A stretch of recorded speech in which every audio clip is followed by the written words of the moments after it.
What's going on, people? Welcome back to the channel. Welcome back to Saeed TV. We are back live, back from Old Trafford. And yeah, man, another defeat.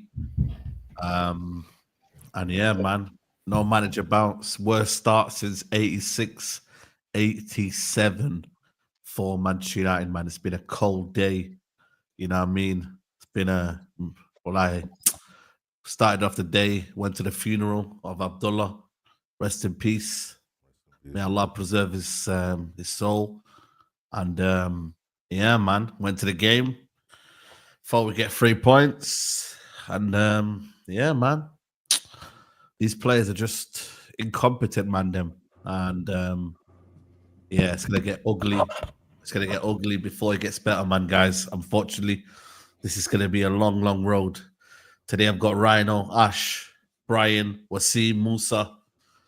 How you guys doing, man? How you guys feeling? Cold, freezing after being in Old Trafford watching that. Yeah. Start with you, Musa, man. See this, you know what I mean? We've got a lot to talk, man. How did you see that game, man? Obviously, you active in a group chat. Is it just a reality check? What were you saying, Musa? Yeah, you know what it is. Shout out to all the man, then first and foremost. Yeah, man. You know it's like a lot of us know the reality of United. We know the reality of the squad. For me, I think it was like, I don't know, like the manager is the manager and he's coming to a new league and he needs to understand it. But I want to change 6 players every game, 5 players every game, and go into to win games in the Premier League. I think for me, I've always thought that he's going to hit a stumbling block with that, just because in terms of trying to get rhythm out of these players who already are not flipping that good in the first place. I think you can do that with teams like City and stuff, you know, change players, bring them in, especially when they've had pre-seasons. They understand the type of football that the manager wants. But I think with these players, and that's why I think he told us to get ready for a storm, because I think he can see it himself within training and within games that they have lapses of taking in the instructions and then sometimes reverting back to the old flipping Man United that we know, long balls, all of that type of stuff. And today it was like Onana's turn to revert back to type. Yeah. You know what I'm trying to say? So I'm not worried. I'm not upset. You know what upsets me, Saeed, is that I think this process should have started in the summer. And this is why I keep on saying that the Eric Ten Hag in group that flipping tried to fight his corner, and they were happy to fight his corner all the way up until December. A lot of the Eric Ten Hag in group, they were saying keep the manager till December and then see what happens then. I think that's what frustrates me, that a lot of us saw that this manager should have went from the FA Cup win and just disappear and let us start again. So I feel like we've kind of messed up a whole season on the back of holding on to the last manager for too long. And I think we're just going to have to deal with it as a fan base. I think that's one of the repercussions that we're going to have to deal with, even not getting rid of him in the first international break. I think these are some of the issues that we're just going to have to face, sadly. Yeah, absolutely. I agree with you. Ash, what did you see? Obviously, me and you at Old Trafford. I don't think did you go to Old Trafford? I don't know if you were there. No. Ash, bro, man, it was glum. It was bad, wasn't it? Let's be honest. Yeah, I mean, that was just the weather as well. You know, the weather was horrendous, and the players, you know, players were just poor. I mean, it's not surprising now, though, is it? I mean, we're in a situation here where Amram's he's having to mix his team and change it every single lineup just to kind of get an understanding of which players he wants in the team and where they're at.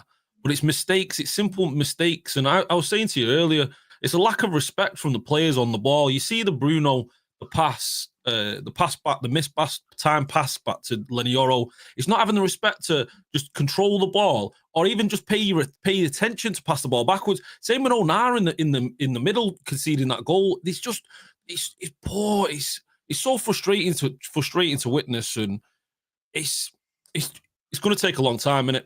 Like, we know these players are poor. We know. We were talking yesterday with Rhino. You know, the expectations of where this squad can be, and unfortunately, this squad is just not at a caliber, at a standard that's going to get us anywhere close to where we actually want to be. So when you consider the first team that Klopp put out, Jurgen Klopp for Liverpool, his first team he put out, I think two players were left that won a league title from that squad. You look at Arteta's team, only one player from that first team lineup is still around.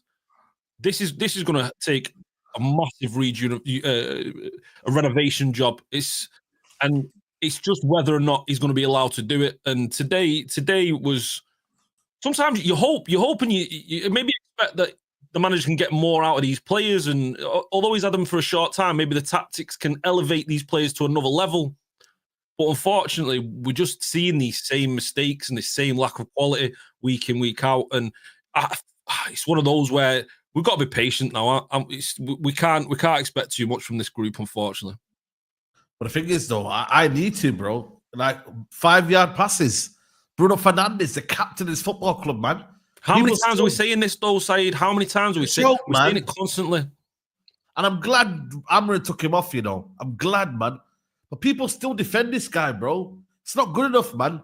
And it's happened before. It's not just the first time Bruno Fernandes has done this. Simple one pass to Lely Yoro. You get it wrong. Martinez. Defending is awful, man. Diego Dalot. Faz, where are you, man? Hyping up this guy, bro. My right back. Get out of here, man.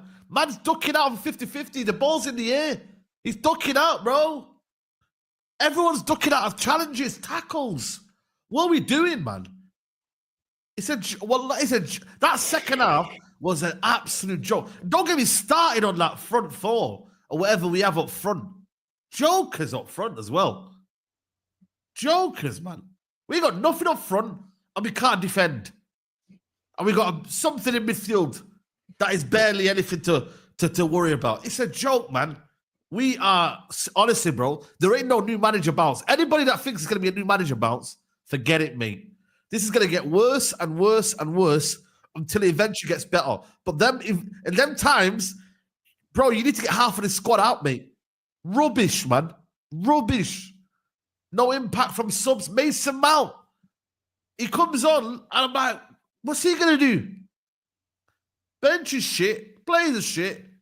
Everything's just rubbish, man. It's just, honestly, bro, people are leaving 10 minutes to go. How are people leaving with 10 minutes to go, bro? That's not normal, bro. I know the weather's bad outside. 10 minutes to go, you're leaving? Just shows that they're not, they literally are just like these players. They know that they're gonna save us, man. I don't know, man.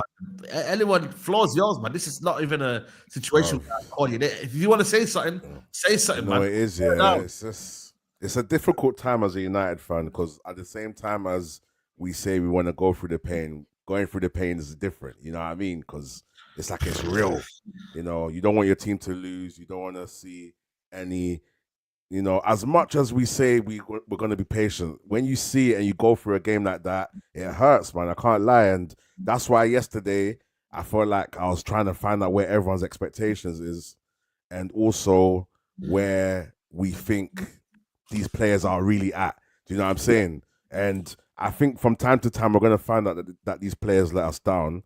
And maybe you can look at this game and say, okay, it was very bad form. The whole game, team had a stinker. Let's try and see till next game and see if we can see a bit of improvements. Because it's normal for teams to play bad. And look at Arsenal when they played us. They weren't the greatest. Obviously, they got their win in the end. They figured out a way. But at the same time, they've been longer and they've been building their process for much longer than we have. So they're going to have more contingency plans to get themselves out of, rough times when they're not playing well. So I think, let's just try and be patient. It's so annoying because even our good Mazraoui and stuff and all of that was good, but Onana, I feel like when he has these bad days, it's bad. I don't know if you guys could tell. For me, after the first 10 minutes, I knew Onana wasn't having a good game. There's a certain energy I feel when I feel like, Onana's feeling a bit off today, and that's what it was. So as much as he's done wide early on, didn't he, Rhino? I don't know if you saw it. He was playing so weird. He was shaky. He was doing it. His decision was a poor. Yeah, go on. Is this true, by the way? Because I know some people are sending me tweets and that, but does anybody confirm this, Brian? Do you think it's true? Oh, wow. I don't know. Honestly, I'm not really thinking about that right now. Yeah, guys, I don't know. I need to know. I seen the tweet. I've just seen the tweet, but I don't know, guys. It's true. Someone screen recorded it as well. You know, when you screen record it, then you can't like undo it, sort of thing. Do you get what I mean? Compared to a picture can be like photoshopped and stuff. Is it true? Yeah. Yeah. Mate, you should not be playing that. If that's true, then then listen, man. He's a joke. Saeed. Sell him. We really talk about Garnacho. He's a joker. He had a poor performance. He rightly went off. And why is he moaning? Why is he moaning on the touchline for? This was at the game. Saeed was at the game. Did you see when Delit went off? Did he not run when Delit? He ran. Yeah, he ran. He was clapping like he's like, "Come on, Maguire!" Like you know what I mean? Yeah. His players that were coming on. That guy was. I don't know if you look and see at the stadium. That guy was sat on the steps. He wasn't even sat on his seat. I don't know who he thinks he is. Yeah. Oh, you're sat on a little side bit. Get it? We spoke about him. He's gonna end up like Yazan. Yeah, what's the game? Januzaj. He's not going anywhere. Yeah. Where does he think he's going when he leaves Man United? Like, where does he think he's gonna end up? The problem with this Manchester United team. Yeah, I mean, for me, I know people are saying, you know, they're upset. It's frustrating. I'm not frustrated. This is exactly what I wanted. We already know. Yeah. This is what I wanted. No, because I knew 90% of this team is not good enough. There's no point repping any of these players. For how many seasons? You know that pain that Ralph Rangnick wanted us to go through, that we avoided.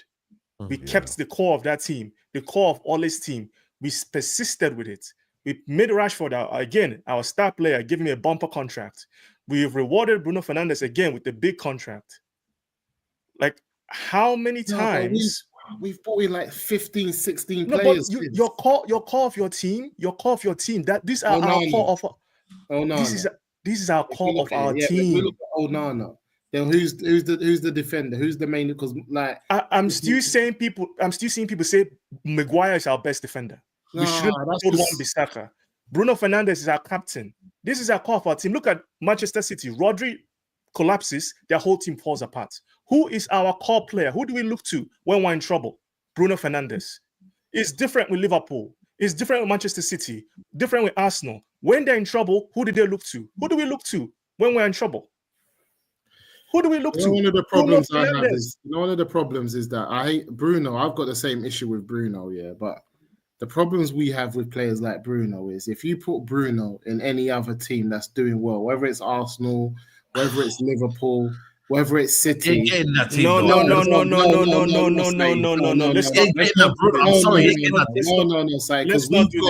We have ex-Arsenal players, ex-Liverpool players, ex-people in the game that watch Bruno Fernandes. He might not be our cup of tea because we have him doing the most. When he's at Portugal and he's got players around him who are technically better than him and who are also playing at the highest level. If I get Liechtenstein, come on. And those good players mask. They mask the bad performances of Bruno. So what I'm trying to say is they can mask that as well elsewhere. But the reality is, if we had to sell our players, Bruno's one of the first players we could actually get money for. I don't rate him and I don't like his style of play, but Bruno is one of those players who other clubs will actually come in for and give us good money. That doesn't mean anything. It honestly because I'm just saying the whole world. Listen to this: the whole world can't look at Bruno Fernandes and ex-players and people that play with him in the game and say that he's a good player. And Man United fans you know what I have is that us as a fan base continuously forget Bruno. We've destroyed player after player after player after player, and now we're going to sit here. Musa, with all respect, it doesn't mean anything because they're not good enough.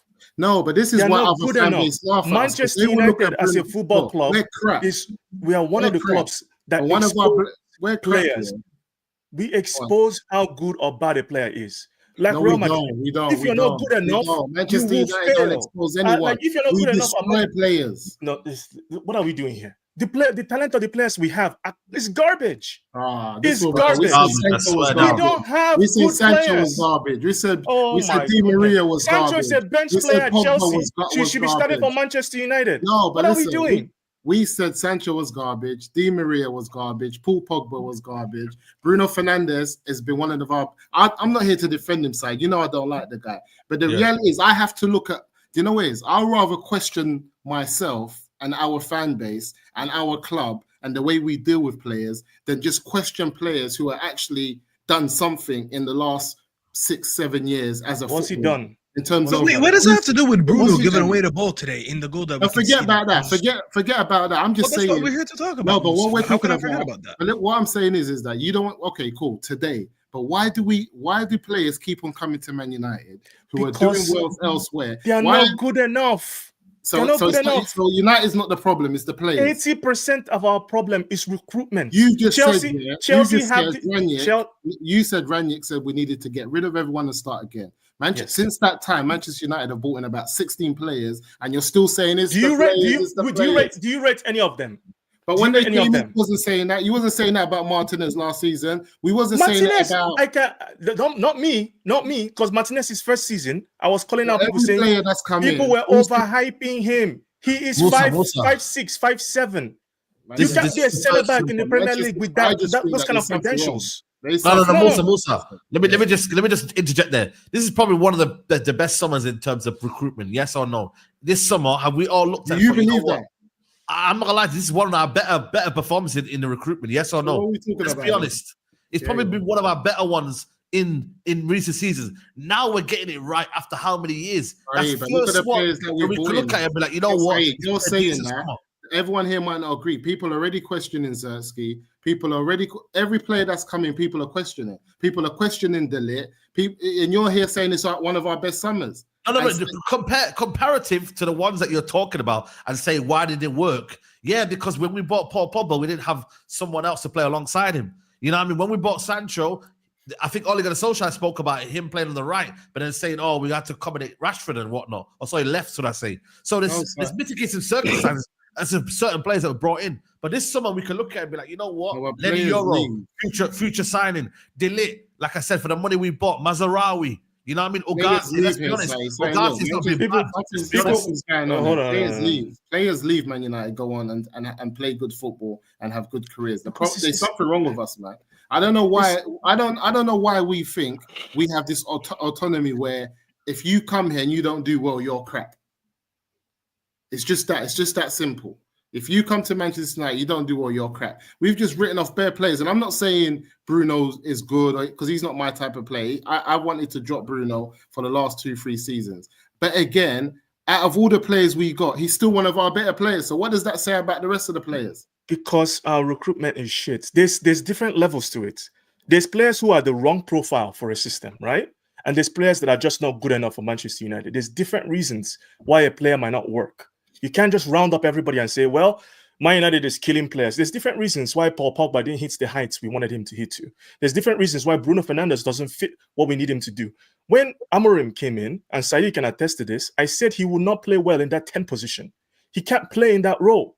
He gives away the ball too much. The coach is saying it himself.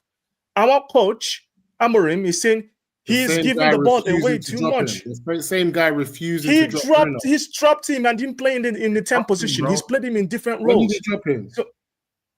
Today, Bruno's one of the only players that's played in the every interview. game. He said he took him off because of he said Bruno looked tired. So I don't think it's obviously because he played the whole game. Again, what are we doing here? Anyway, can we go back? Can we focus? No, I think with a side. Let me add something to what Musa's saying. I think Musa's onto something though, because he's like, as much as we can say, okay, maybe he's got better recovery fitness than a lot of the players. Bruno has been the one that skips this whole rotation thing more than anybody else. So why? Why? We have to think about it. It might not mean nothing now, but you never know. Hold on. You don't have to ask why when the manager explains why. He literally comes out and says the fitness thing. He spoke about the fitness thing. Injuries and the rotations in terms of who recovers quick and who doesn't. I know that. I know he said that. Have you watched him in the first 4 or 5 games? And have you honestly looked at Emery right now and you're like, you know what? He's a big fan of Bruno. He's gonna play him no matter what. You believe that? Of course, I believe it because I could see You it. believe that Bruno stuff about why he hasn't dropped him because of people recover So more. when he drops him, where is he gonna put him? That's the thing. So the game before, you're laughing, but the game 2 games he put him in the 8, so he actually moved him out of the 10. Today we needed a goal when he took him out. If he was like Ten Hag as an example, who would never touch Bruno and never sub him, I'd be like, you know what? I saw it today because he played another 90 minutes. I've seen him move around from position to position, and today I didn't see him finish the game. But Ten Hag had him playing left back, had him playing defense, had him playing right wing. This guy's moving him around, yeah, because Bruno's influential on the field. I mean, he's not going to sell him mid-season, is he? Influential. I'm not saying sell him, but bench him in it. Do what you've done to Casemiro. We saw under Ruud van Nistelrooy the Casemiro and Ugarte midfield. We saw it worked. We haven't seen it under Amorim because of Bruno. Because we don't play the mid. I agree with you. I actually think that there's nothing worse Eriksen could have done today compared to like Bruno and them. So the fact that Eriksen doesn't get any run in the 10, I understand he lacks the legs. Today is a game where I looked at it, I was like, we just needed final third quality. We need the final third. But you know what? The only reason I'm still holding off on Amorim, I will criticize him eventually in the season, but I know within the first 2 to 3 weeks, he is forced to experiment him a lot. We know these players more than him. We've seen these players more than him. He has to. He even said it. He has to fail with some of these players. He has not. He really has not. As a manager, you have to have a player that can go out there and represent you on the pitch and get your message across. He's put that on Bruno, the captain. There's nothing that shows that he's put his hand on Bruno Fernandes. If anything, he's the one that's had the most minutes. He's singled him out the most. Being able to run around, he gives him the most minutes. He's supposed to be our most creative player, and we're playing him deeper. Because he said he prefers Bruno rather than in front of the ball, behind the ball, so he can, because he sees, he says that his vision is good. He thinks that those long balls that he's doing, he prefers him to do it in a deeper position. And I agree. I've always said we bought him as an 8. He's giving him the most minutes in a rotating team. But we're saying that he hasn't put his.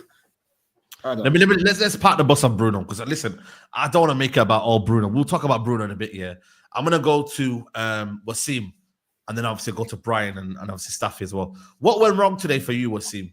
You know what I mean? Because for me, I'm looking at first off, I'm not gonna lie to you guys, I didn't mind it. You know what I mean? It's not the most prettiest, but I thought we controlled the game. We had possession, we had intent, but we just couldn't find anything in the final third. Wasn't too bad. Second half, what went wrong for you, Wasim? Yeah, the problem here is I don't know what conversation people are having. Are we having long-term conversations, or are we reacting to the game that we just watched? The game that we just watched, let's be honest, all 3 of their goals were individual errors or errors of our doing. They all were. The first one's a mismatch, Martinez Milenkovic. The second goal was the Gibbs White goal straight out on Nana. He should have saved it. The third goal, Chris Wood, Martinez leaves it, thinks it's going to go around the post, off the post and went in. Their XG was 0. Do you know United? I know XG, whatever, but United XG was 1.55 and theirs was 0.67. Their XG wasn't even a goal, and they scored 3. So that means 3 goals from less than 1 XG. It's insane. Exactly. So that means it's our own doing. I think the first half, obviously, we made a mistake to begin with, but I think we actually recouped ourselves in that first half, and we start building ourselves and start building momentum. I just think we just conceded in terms of this match isolated. I just think we conceded goals at the wrong time, and then not only did we just concede after the second half, we conceded again. So then we had to chase 2 goals, and then when you chase goals, that's when players start making more rash decisions, because they feel that pressure that I need to make that pass, I need to force it a bit more. But I think if you look at from back to front, I think the back 3, there wasn't enough physical presence. I don't think there's enough physical presence in that back 3.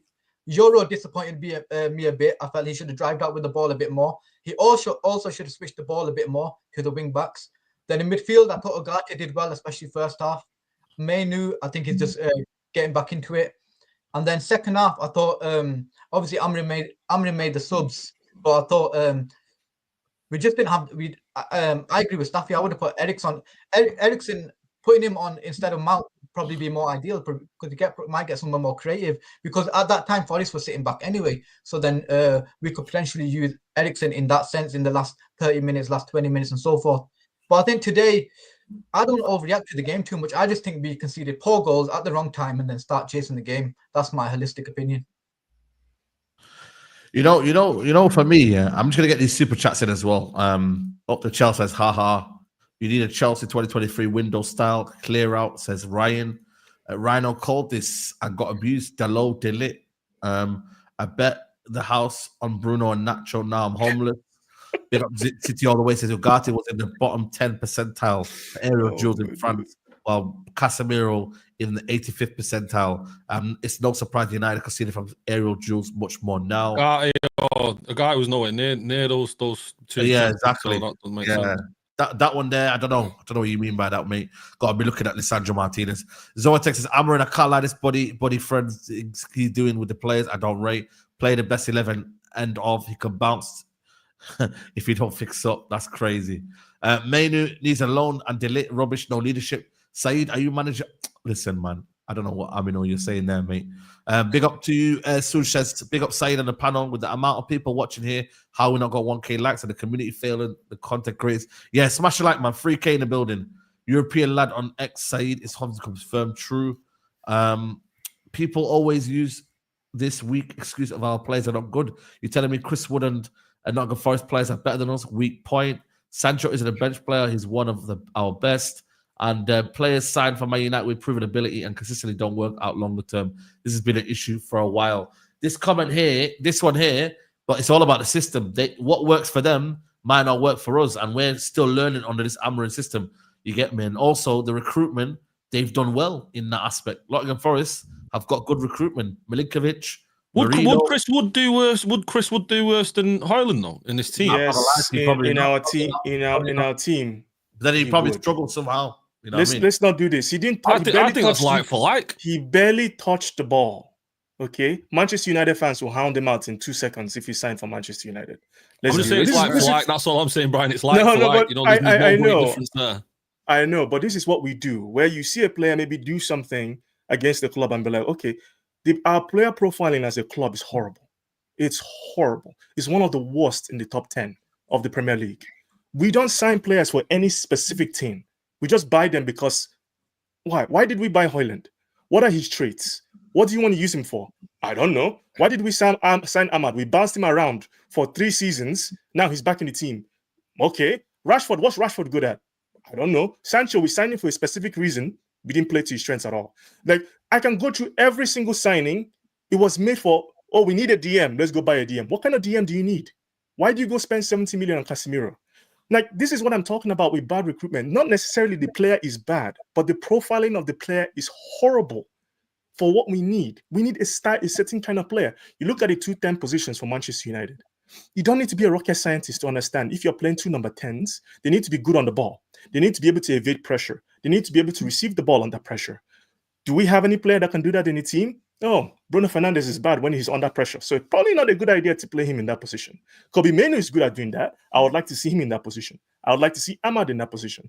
I don't agree 100% with everything Amarim has done, but I'm saying that the profile of our team is shocking. There's so many poor players. Look at Martinez. Why would you sign Martinez? Oh, he's good on the ball. But he's 5'7", and you bring him to play in the Premier League where the best defender in the world is Van Dijk, and he's a tower, and he's strong, and he's fast. So why would you make your own profile signing a 5'7" defender? He got bullied today constantly. So again, the profiling is shocking. Look at Onana. What's he supposed to be good at, right? He's good on the ball. Have we seen that? He can't even kick, man. Man, how have we got a keeper that can't kick? He's got worse kicking than De Gea, guys. Are we talking about this, by the way? Did we bought him to kick out and man can't kick? This is what I'm talking about. So when you're going again this summer to go buy a certain kind of player for left back, left center back, what do you need? What do you need? You need to look at the profiles. Yeah. Now, do you believe that Onana can't kick? It's shown statistically. I'm seeing it. My man's under pressure. You believe it? No, I'm not. Forget all of that. Do you believe it? What I've seen, yes. You can't kick. Okay. He's passing. He's passing. I've seen long distribution is as bad as De Gea's. We're meant to We're in the stands collecting the ball. Do you know what I mean? We're in the stands collecting the ball. Short So, passes, okay, I'll give you that. To be fair, Also, I'll that give you feeds the into short what passes. Brian just said, though. That literally just feeds into what Brian just said. you need to So look at the profiling. if you watch Onana that one season with Inter, you would have known that his ability when it comes to passing at the back, what are his best traits? It was the angles of his passing, and it was the short to medium short passing. It was never long passing. So when you watch him, when he played with Inter, because he played 3 in the back, the exact same formation we play right now, he was that goalkeeper that didn't just make simple passes. He would look at his midfield, see which ones are open, and he would try to make a difficult pass that a normal goalkeeper doesn't do. But he would like kind of do it in a way where it's like, you know what, I'm gonna camouflage this pass. It was an attribute that not a lot of goalkeepers do. We signed him, and so far he's been doing a lot of long passing. So you never really signed him to use him for what he's good at. So of course, when you're sitting here and saying his long passing is not good, well, we should have never signed him if he wanted a goalkeeper that wanted long passing. Just like last season when we needed just a shot stopper when we were conceding 20 plus shots a game, we should have never had him. So yeah, again, Brian is right with what he's saying. There's too many players that we signed, and it was like, are we using any of them for what they're good for? Do we know what they're good for? Is that why we signed them? And I'm not gonna lie, not a lot of them. Because Zexi is a great example, right? He is a floating forward, really, right? He can play in different angles, positions, and whatnot. We don't use him to do that. He looks awkward in the team because we don't play to his strengths. And we're going to keep on repeating this mistake until Manchester United settle and say, this is how we want to play. These are the players we need for this team. I'm not saying all these players are horrible. They'll go elsewhere. If another team profiles them correctly, they'll probably look good there. But we don't do that. Look at the way I can go through almost every player we've signed post Alex Ferguson. Most of them have been profiled incorrectly. Bruno Fernandes, a lot of people don't know this, but when he was signed, his coach, I don't know if it was his direct coach, but maybe the coach before he at Sporting said he's not in number 10. He's best in the 8th position. I've said this on Twitter so many times and I've been attacked. He's not in number 10. He doesn't play like a number 10. I grew up watching some of the best number 10s. You guys did the same too. Does he play like a number 10?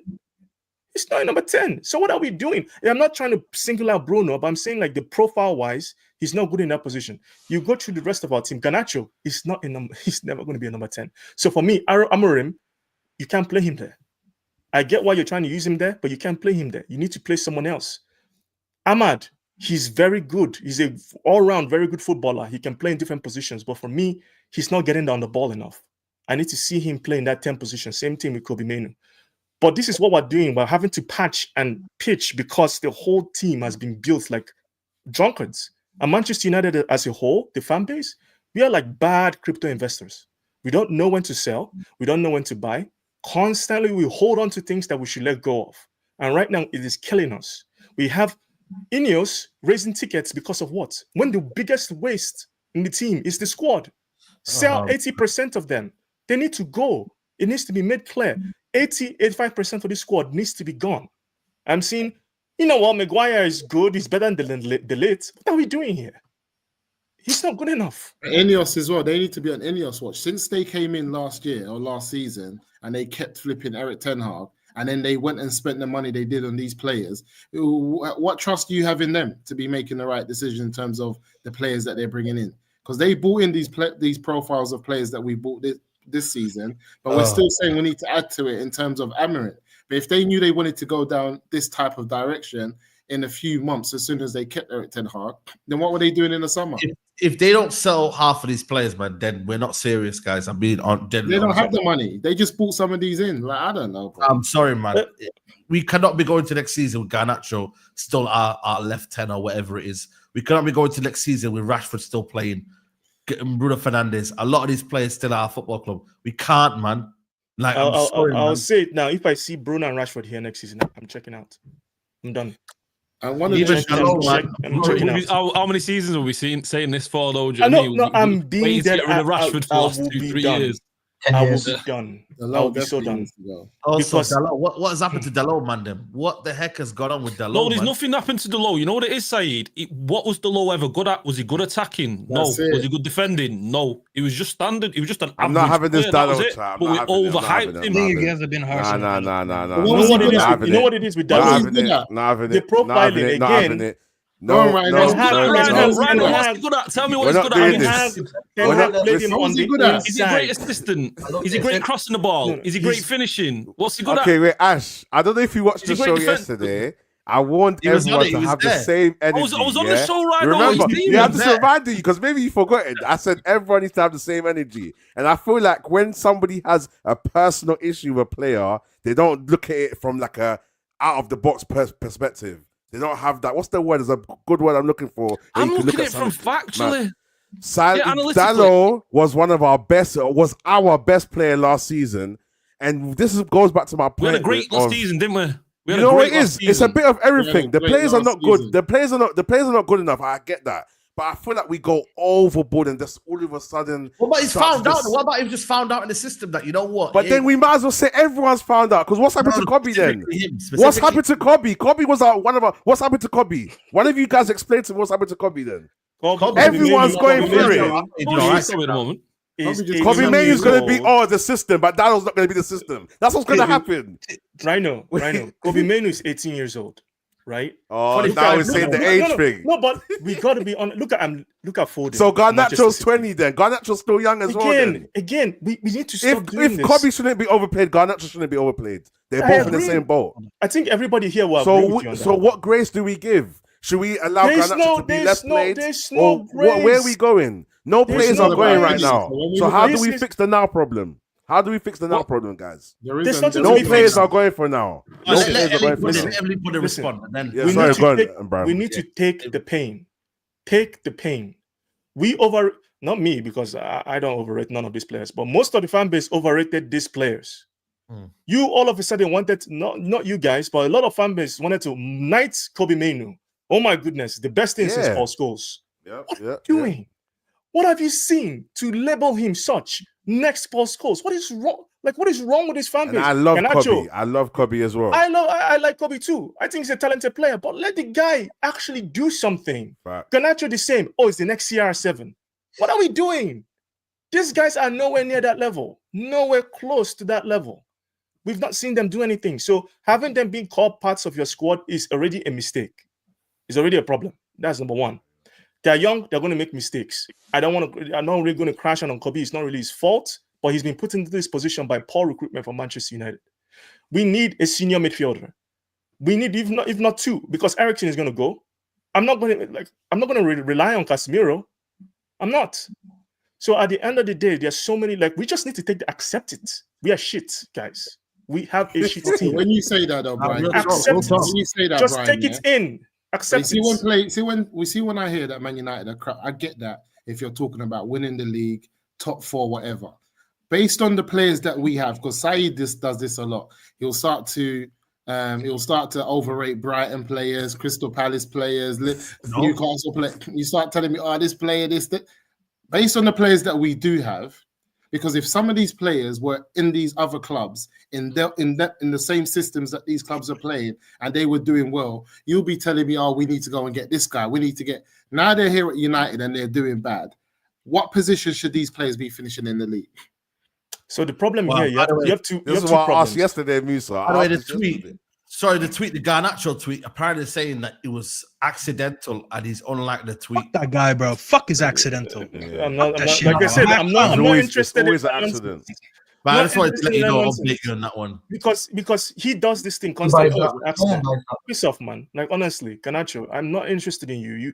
You do not understand the level of privilege you have to be playing for Manchester United. Right. If you're doing this nonsense constantly, it's happened 3 times. Remember when he unliked the Ten Hag tweets, bro? The Ten Hag one, yeah. I wasn't born yesterday, bro. Fuck off. He's annoying me. Garnacho's at the end of the day, Musa, I just want to address your points. There's a difference between really bad players, right? And wrong profile. So you can go to other teams. They might have lower level players, but they have the right profile for their system. So we don't have the right profiles for our system, right? So at the end of the day, in the Premier League, where the level is really high, you're going to get exposed for that. We don't have physical capable players to play the way any manager wants to play, to be totally honest with you. Our player conditioning is poor. We've come in, Amorim is saying, some of these players cannot finish 60 minutes. They are flagging. I saw Dalot. Did you see Dalot how many times where he couldn't run? He couldn't get back into position. He was struggling. So I a don't lot of think these players. How do we get the third? How do we get these seasons where we finish third? We finish second. We finish third. It's either that. Then we're going to start saying, well, the Premier League was so crap that year, and the players. My thing is this, and I'm always going to say it. I still believe Man United have at least the 5th or the 6th best squad in the Premier League. And I want to, I want you to bring these clubs outside of Chelsea, Liverpool, Arsenal. Musa, you don't believe that. You don't believe that, Musa. No, but you bring these clubs to me, side, because you start bringing to me Aston Villa, Newcastle. Yes. Get out of here, bro. Oh no, okay. Listen, you're doing what you are in a stage of grief where you've not hit acceptance yet. I'm telling you, our squad is built like, I don't know, Frankenstein. All right, Brian, can I ask you a question then? Sorry to cut you off. What was your prediction when Ruben Amorim came to this team to support to be our head coach? What was your prediction and expectation for him by the end of the season? I had zero expectation. I told Saeed I wanted us to crash out of Europa League because I knew how bad we were. At the start of this season, forget that. At the start of a lot more people had. What was the expectation at the start of this season? Where did you fit with this squad after the signings we made? Because Saeed said we're finishing third. Yeah, so. And I was with him. I expect you said 5th, 6th, but we should be third. But why do you expect third if the players are not good enough? That's where, no, because you know what it is. You know what it is. Yeah, the manager spent 600 million. Yeah, and we were meant to be progressing. I put the expectation on the manager, so I was solely saying the manager. I wasn't doing reality. I said the manager, after spending all that money, tactically goes to level where we should be finishing third. That's on the manager and the players. Ain't on fans. Look, I agree with Brian. Hold on a minute. Why should fans here be cooked here for expectations here when they've seen that their club and their manager has spent money on these players and he's been here for 3 years? I've seen Liverpool not buy anyone. I've seen other clubs, you know what I mean, go from wherever they are to wherever they are. And listen, I can say, listen, you should be expected to finish third. Why can't we say that as fans? You know what I mean? No, I get you. I get you, and that's acceptable. But still, based on the player profile and what Brian was saying, I get it. Our player profiles for the systems that we're trying to play is not fitting, and it makes us, as overall as a team, not perform to a certain level. But I'm not talking about player profiles. I'm talking about the squad and the level of players that we have compared to the other teams in outside of the top 4. The level, player for player, putting them in the right profile, because. So who are you saying? Let's go through the team from defense to attack. Let's go through the team from defense to attack. Okay, let's go there. There you go. Let's go then. Yeah, go through it. Let's look at center backs. What our best 11? What center back? No, let's do simple. What center back do you rate? Our best. The back 3 we had today is our best 3 option. That's all I know. The back 3 that we had today. Okay. Martinez has a lot of flaws. Martinez is not. Saeed, remember 2 months ago, I told you, no, don't say, let me just finish it. Saeed, I've been on your channel a lot. Remember I said it, and it was before Martinez even did anything bad. I said, Saeed, by the way, I don't really see a future with Martinez. And you were like, are you turning on? You remember that, and we had a debate on it. I agree. And I said, no, it's not that I'm turning on him, and I don't think he's one of our first issues. I said, however, especially after we got Emram confirmed, I said, I look at him, I look at for what he brings to this team versus his flaws. I said the cover his flaws is a lot more than what he gives us, because when he has bad games, he leaves us with a lot of deficiencies and he becomes a liability. And when Emeram came in, I said, listen, we'll use him at first, but he'll get found out in certain situations, especially when he goes to defend wide. Today, I think when he was defending wide, he looked like he struggled a few times. He shoved Jota one time off the ball. You guys in the stadium, you didn't see it. He didn't get called for a foul with it. And I looked at it and I was like, the referee, if he was closer, he'd give a free kick against us, because he didn't know how to chase him down, so you just pushed him. His set piece. Listen, I don't expect him to be good in set pieces. He's in the lower 6th percentile when it comes to aerial defending. Since we want to mention Ugarte, by the way, Ugarte, as much as I didn't like him, to mention him in the air when he didn't even struggle in there today and ignoring Stafford, that's mad though, because before Martinez came to our team, his aero thing was actually quite high. In Ajax for his height. Exactly. But here's the thing, Rhino. I think Brian said it perfectly earlier. Look at the teams that we aspire to be and to compete with. I cannot be a team competing with Liverpool when they have Konate and Van Dijk. I cannot be a team that competes with Arsenal when they have Last Gabriel year, and Saliba. when he was missing, I cannot be a everybody team was that saying, competes with Martinez these is center missing. backs. One second, Musa, I'm just trying to finish my point. When I have a center back that has a huge deficiency when it comes to the physical part today, and I'm actually shocked that today we're not even mentioning these individual mistakes, because today, to lose to the way that we lost today, we're having a 5'9" center back mark their 6'5" center back on a corner. First of all, I'm not looking at Emery on this. I'm looking at the players. That's Who there? Amrin. Because you No, know that's your Amrin. center backs That's the set manager. each other up. You That's get the this guy, manager. you get this That's guy. the manager. You can't escape No, it. this is no. basic. This It's is not basic like- stuff. This That's is the basic manager. stuff. Musa, When you're on no, the no, pitch, no. you There's go. set-piece Listen, managers. that's their threat. Go mark him. Simple. This is your manager shouldn't be coming out and be like, "Hey, delete." No, Don't- no, you're wrong. no, You're no, wrong. no, no. You're This is wrong. I basic stuff. disagree. I disagree. This is I basic disagree. stuff. No, That's wait, the guys. manager. We're ignoring that there's set piece managers It's for not this, football, and that it's should not have been Champions drilled League. before You the go game. high for high. But yeah, exactly, Wasim, we all played football at some point. Even if I see the instructions are wrong, I'm looking at this. Let's Yeah, say I I'm agree. Delict because he was there at the moment. I'm looking at Delict and I'm seeing someone who's 6'5" going But to we've my seen partner this though. who's Remember, we've 5'10". seen this when Martinez was next to Rolls Royce Varane. We see when they would swap. When Varane would say, "Let me take this," and you get over here. Okay, So where's you that just proved happening? my point. We saw The that. We swap saw the happened, commanding Musa. You defender. go watch the replay. The swap happened, but they marked the wrong player. The Leeds went and marked Yates, and then Martinez stuck onto what is his name? Milinkovic. And that's what happened. They made a mistake. It was an individual error. They marked the wrong players. So it happens. Okay, cool. So those things happen. Those things happen. But when we're going back to the squad again, comparing it to other squads, yeah, without doubt, this system will expose Martinez more than other systems. But we're talking about the caliber of player. No, When of course Martinez, No, that listen, is 1 not minute. true. When That is not Martinez was true. missing last year, but you don't think this system will expose him more Martinez than the hasn't back been four? good for a minute now since that second half of Ten Hag season. But when he was When missing, he got- when Martinez was missing last season, all I remember is everyone saying we need Martinez. He was so good the first season. Martinez is out. When No, I don't care what everyone said, Our because fan base, Martinez, Martinez. full of I'm just talking clown. about Actually, wait, in general. Musa, So everyone Musa, here, factually. after Martinez's first season, okay, quickly though, after Martinez's first season at Man United, everyone here thought he was a crap defender. I didn't think it was crap, I but didn't I think said it was I needed to upgrade on him. Stuff is saying that Everyone has he's flaws, saying Saeed, right? no, Musa, let me know. What Stuff is saying that he literally was checking out for warning signs that now are becoming more apparent in his team. That's all he's saying. He's not saying Martin's a bad player. You know what I mean? He's just saying No, that's no, flawed. and because Remember, Saeed, we're the fact that comparing we're them. now We're playing in the back Remember, I three. said Musa, playing in the back three for a center back, it's easier than playing in the back two because there's more players to cover that area.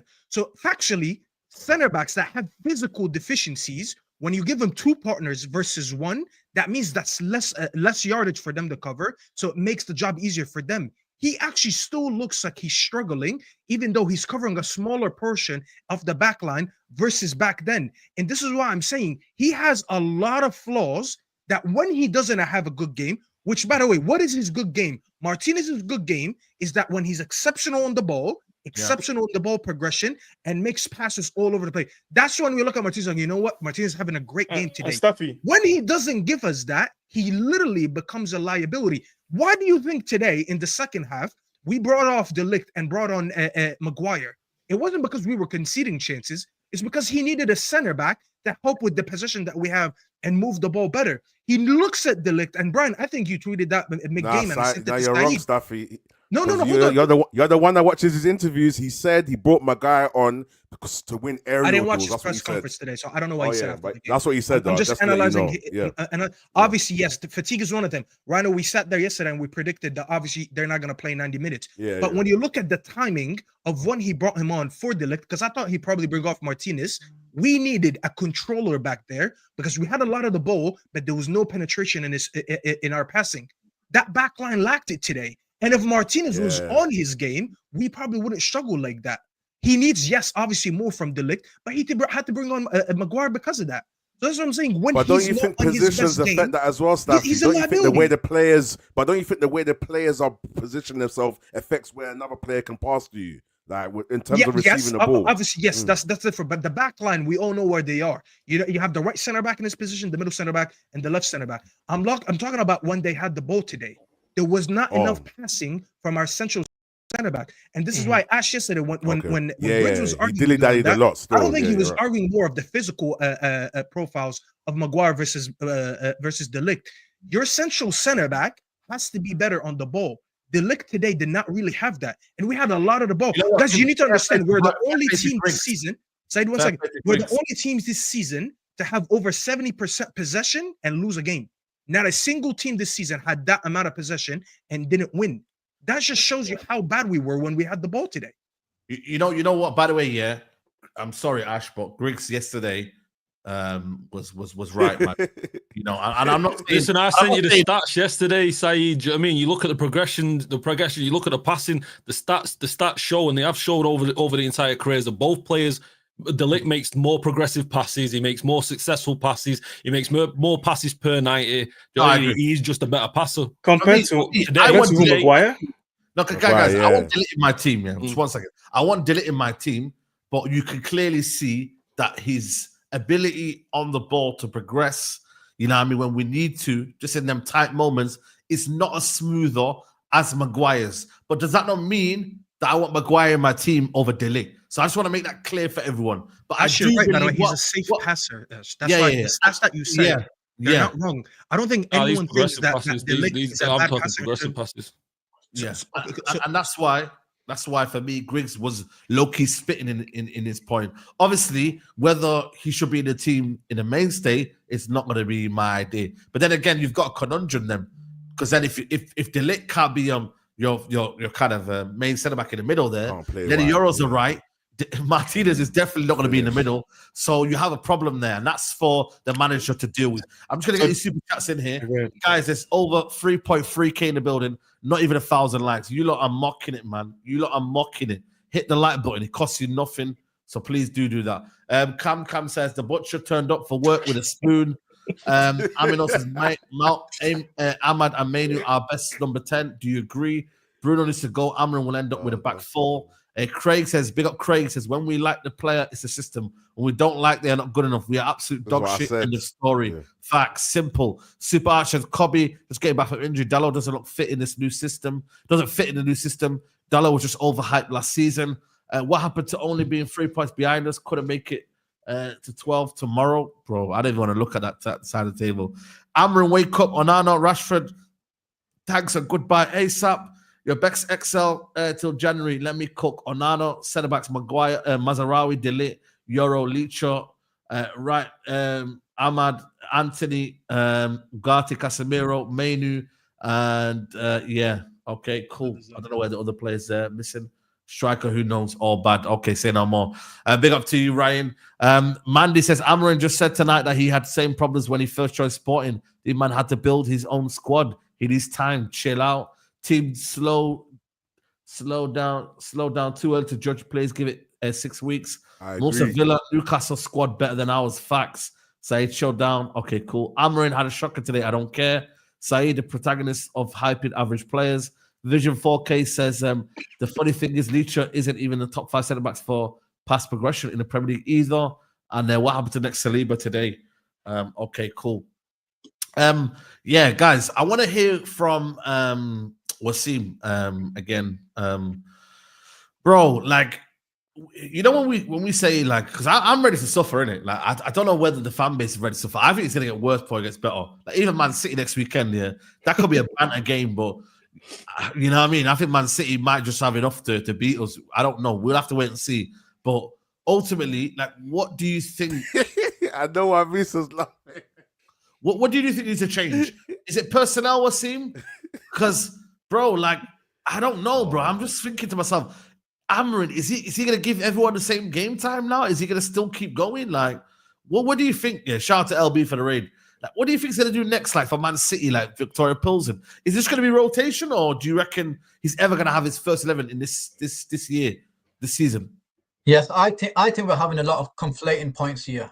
So at the beginning, Musa mentioned overall quality of the team. I agree with Musa. Objectively, say the Premier League, every team had no manager. They just put that 11 out, and Yeah. they played it. They just chose between the boys.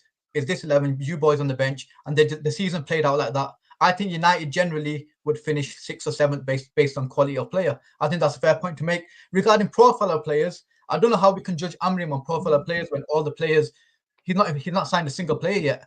So all these players are previous managers. So the conversation can't apply to Amrim. And Amrim profiling of players since arrival has actually been good, because he's played Mazraoui at the right centre back position, but he's played what's his name, Ahmad, right wing back. Although people might want to see him higher, like myself, but right wing back, he has optimized in there. Ugarte has been good since Amrim's arrived, and he's and in the forward line, I know we lack a bit of quality there and so forth. But the problem I've got is, for example, say we mentioned that corner.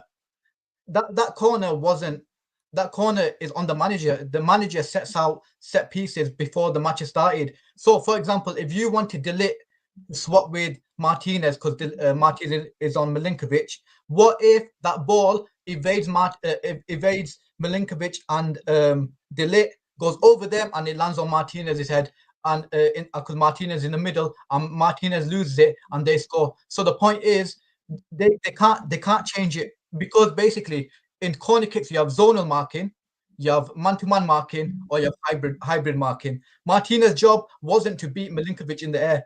Martinez's job was to stop Milinkovic from attacking that space, and then that's why Delete was positioned in that zone to head it away. But that's probably the mistake we made. Maybe Martinez wasn't strong enough to stop Milinkovic from jumping up or try to push him away and so forth. But I think we're just 2 games in a row was seen, by the way. Let's not forget that we just conceded 2 from the Arsenal game. That's 3 corners in a row we conceded. We conceded 3 corners in a row, but two against Arsenal are basically specialists. And then today, obviously they need to sort it out between them on regarding management. Obviously, we'll have a set piece coach. We'll have to maybe reorganize it and so forth. But I think people are just conflating so many points and just mixing it all over the place.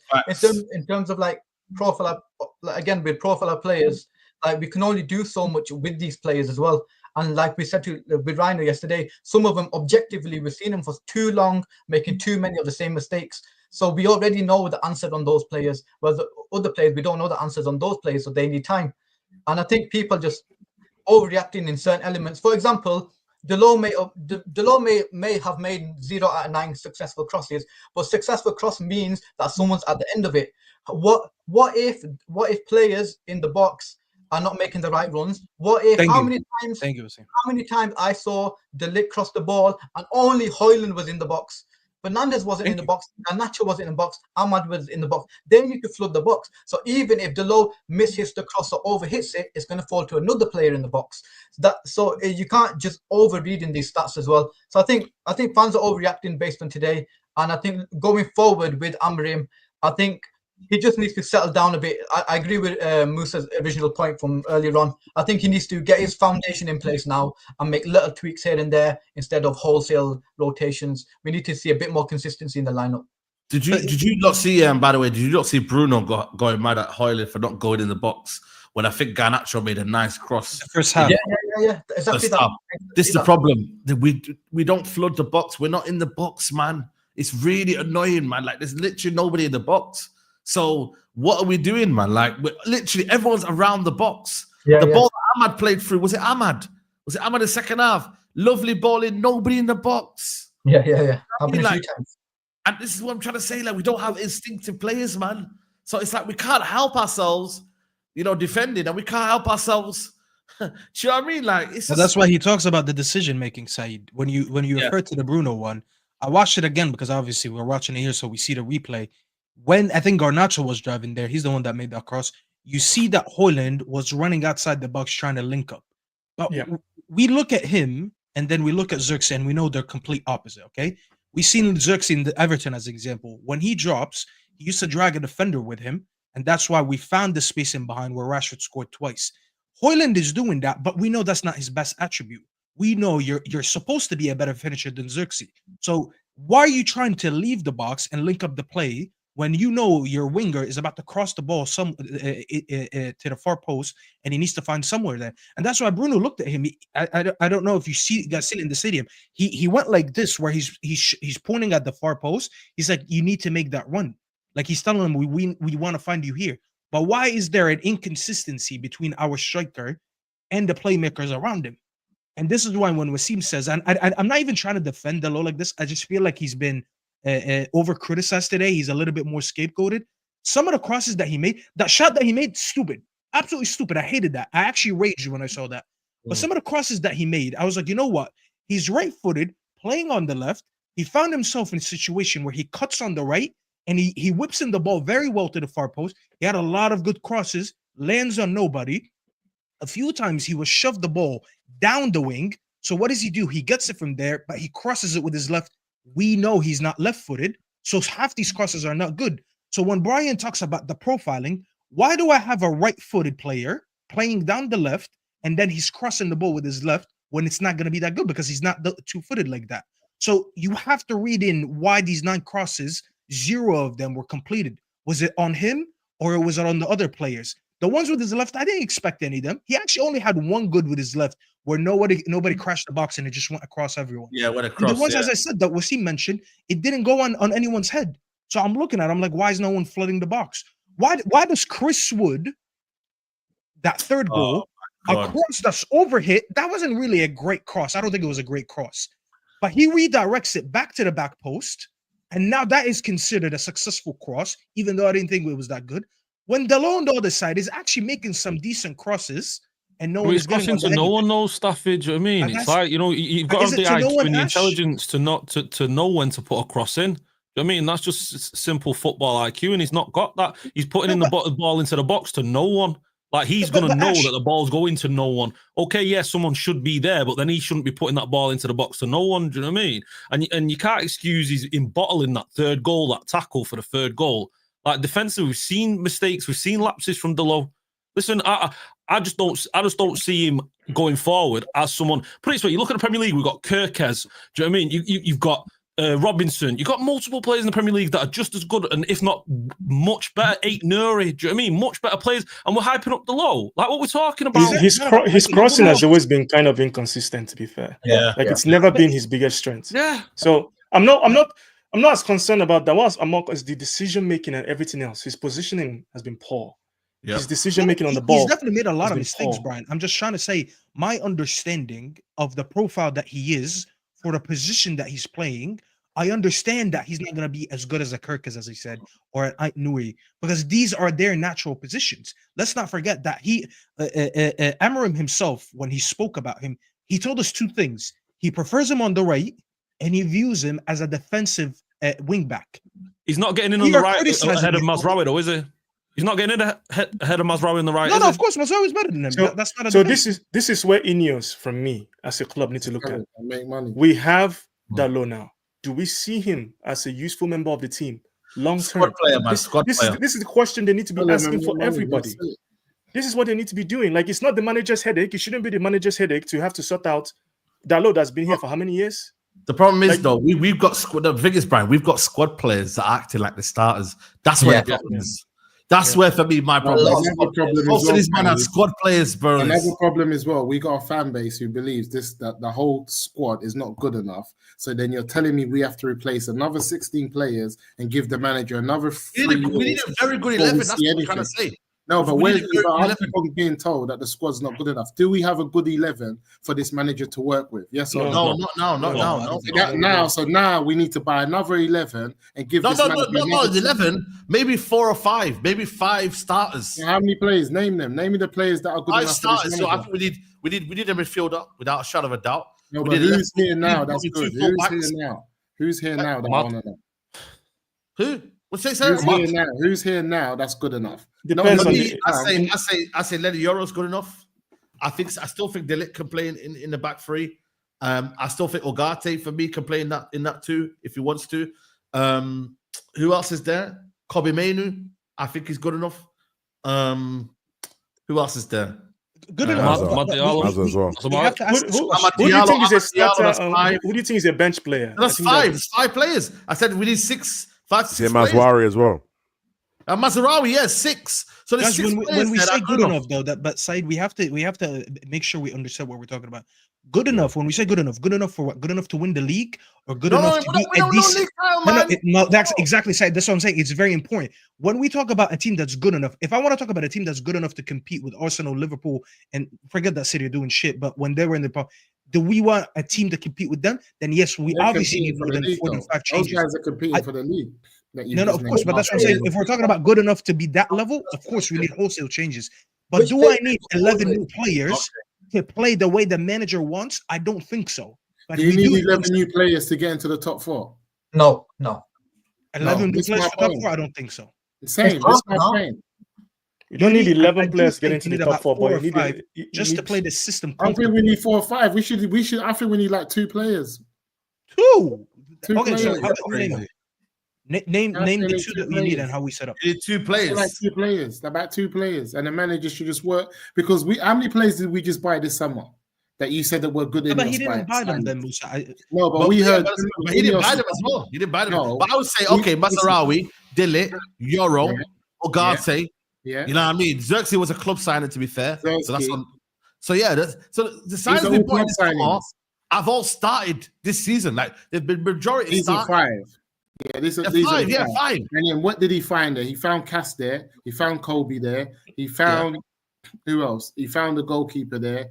He found who else is in the back? We want Shaw gone. Martinez, Maguire.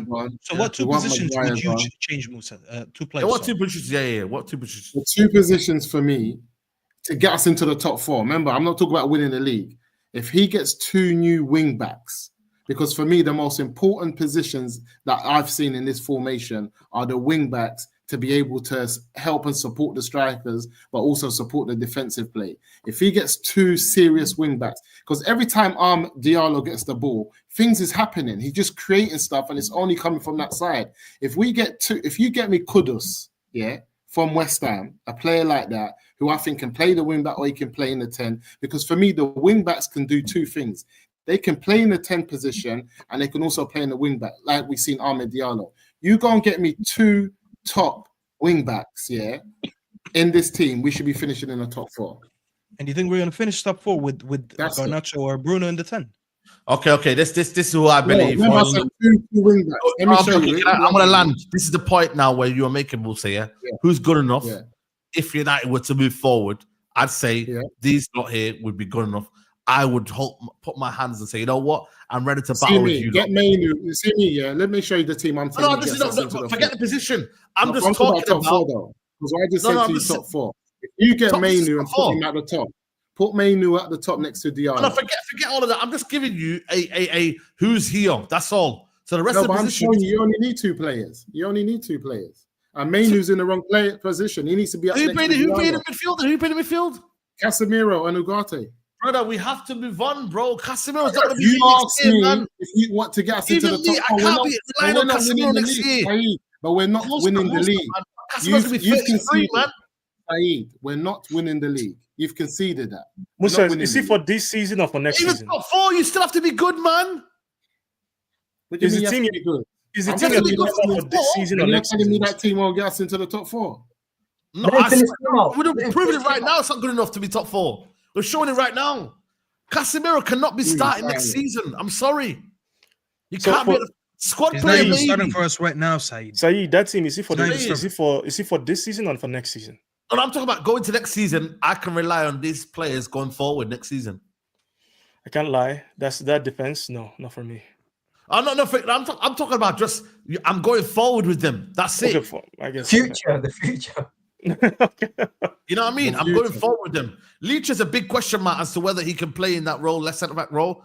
I ain't gonna lie to you, he can still be part of the squad. But I'm just giving you a strong case as to who I believe Amarin can say, right, I'm gonna take these guys forward.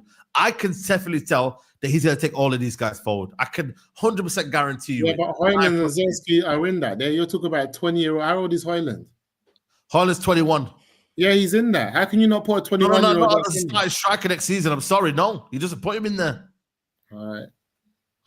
If we're doing players with starters, And These not are not starters. starters, by the way. I'm not saying the starters, guys, man. But I'm you're just saying saying, future side, and you're saying Hoyland's not even a part of the future.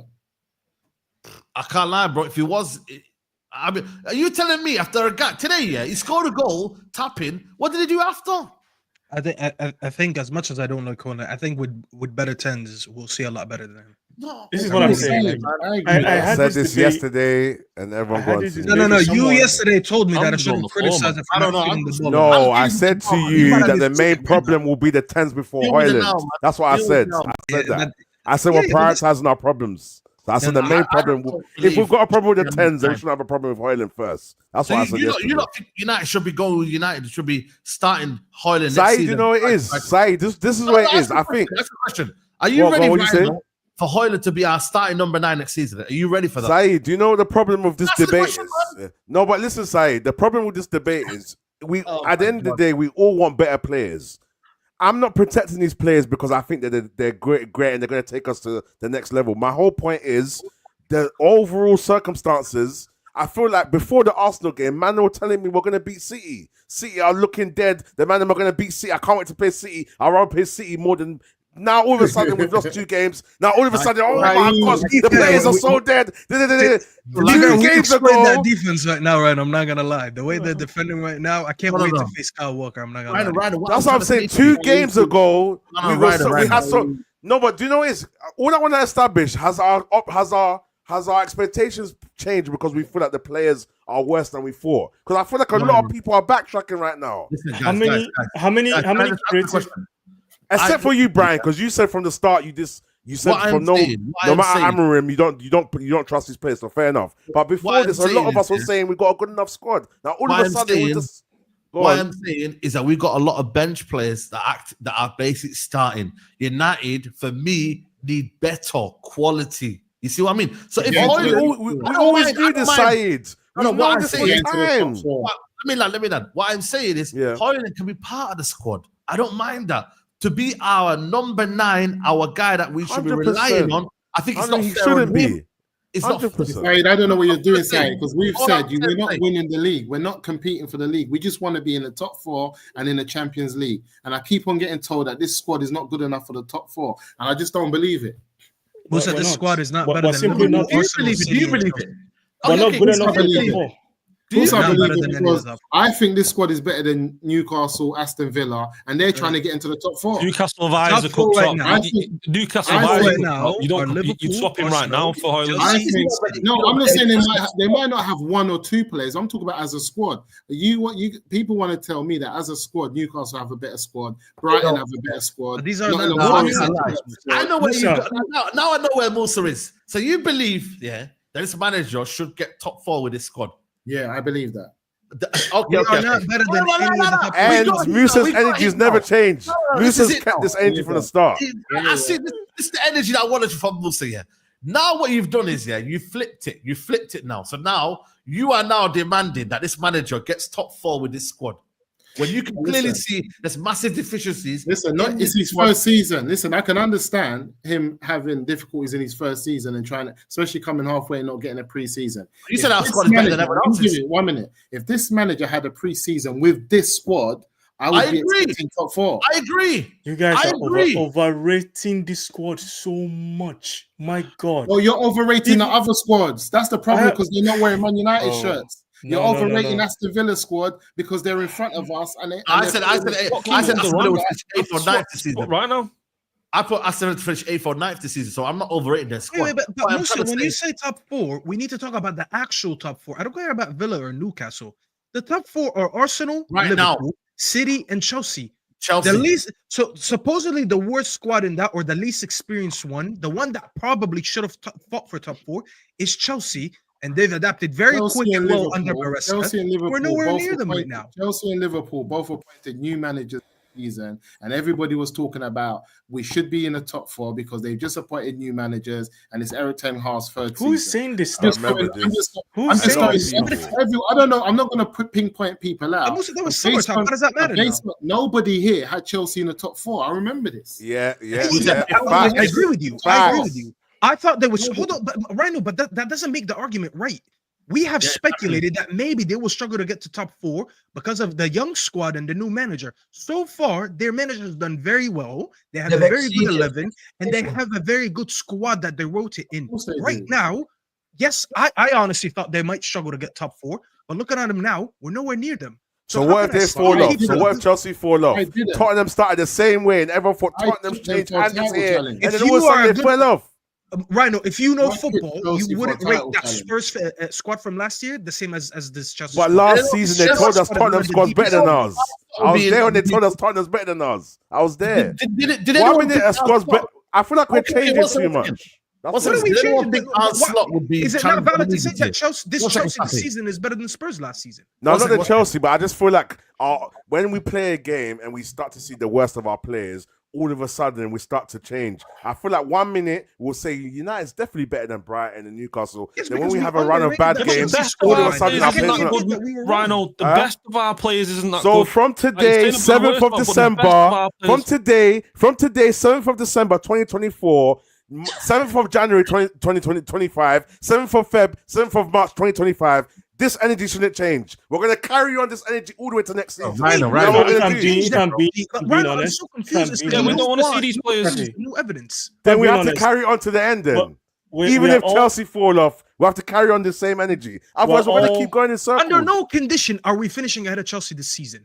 I have no problem saying this. I believe that. If you want to document that right now and leave it on your desk, go ahead and do this. No, but Saeed, do you remember 3-4 months ago when I said I believe Chelsea are better than our squad, and everyone laughed at me just because of the situation they were in? Yeah. I think you can go if someone I said it. That's what I'm saying. So when we're making predictions though for the start of this season, we should have factored in that Chelsea. We should have factored in. Yeah, but that's what I'm saying. So emotions and bias change a lot of our perspective. A lot of the time. You guys don't really, even subtly, emotions can as well. My expectation was that a manager who's just come into his role, you know what I mean? That, let's be honest, came from Leicester, yeah. Half of the Chelsea fan base didn't want First, the manager's been there 3 years and spent 100 million. I should then back. So then we need to have that same energy for Amorim then as well. We need to expect that hopefully he can get something out of them. The same way, who did Chelsea have last season? What's his name? Who did Chelsea have last season? Their squad is more talented than us right now. It is that simple. Their squad is more talented than us. Why can we get? You wasn't saying that last season when you was laughing at them with Poch. You weren't saying that then. Yeah, because why are you acting like it's the same team? Bro, why do we not look at them and say, you know what, guys? I remember when man was. We had a chance. You guys are going crazy with this stuff. Cucurella in a January. Bro, I swear down. You guys are going crazy with this stuff. Saeed, you ripped Cucurella to bits when we had a chance to get him. Are you mad? In the January transfer window. I've been giving Cucurella. Let me hold on a minute. Yeah, let me just end this argument. By the way, where did you predict Liverpool to finish the season? Liverpool. Yeah. Outside the top 4. Outside top 4. So now expectations have changed, right? In terms of where they are, where they play football. A managers come in. Start of the season, by the way. Like, what does that even mean now? Saeed, you're proving my point. Look at him now. No, hold on a minute. Because Musa's coming in and saying he's expecting, I'm agreeing with you, Saeed. He's got his players, to do something at the start of the season, But all of a sudden, it's, you know what, slot, But Saeed, you're proving my point, Saeed. This is proving my point. In a week's time, if we do well and Chelsea fall off, our expectations are going to change again. And then we're going to have a bit more faith in these players. That's what's going to happen. So you're telling me your issue is, Rhino, that every time we see new evidence of something, you don't want us to change our opinions. So if Chelsea go on a 10-game losing streak, I should still say no. That one time, Staffy, my problem is we've always known the deficiency of these players, but today we're making it seem like it's some shock. Chelsea, by the way. We've always known it. And then we went through a phase when Amorim came in. We had the new manager bounce. It skipped the players and it hit the fan base, and we started to think that our players are good enough. Now all of a sudden our players are not good enough. Who is saying that stuff? Not you, Brian. But majority of us here. Why are we things that is not for us? Because at the end of the day, all we're doing right now is juggling shit. Juggling shit and hoping we're going to catch something different. At the end of the day, the team is not good enough. It's not. It's not good enough to win the Premier League.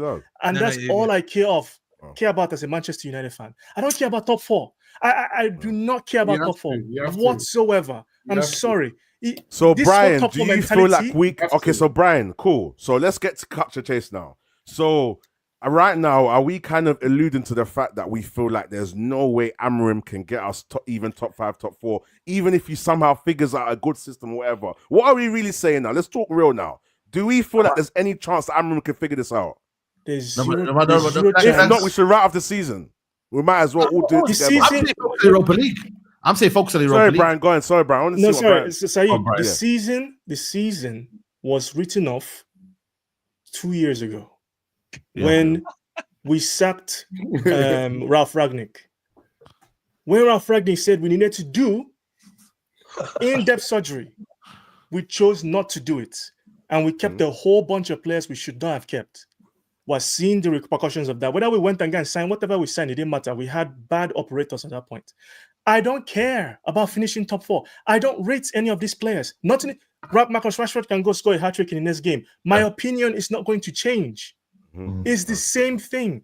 But fans get too giddy. The minute something looks good, oh my goodness, this is the best thing since sliced bread. We've changed the player since Ralph. We've changed 90% of the squad since I'm Ralph. sorry, but You're replacing saying the shit same with thing. shit is still shit. It doesn't matter whether So we've gone and bought Continue some to do the players. same thing then, None until- of these.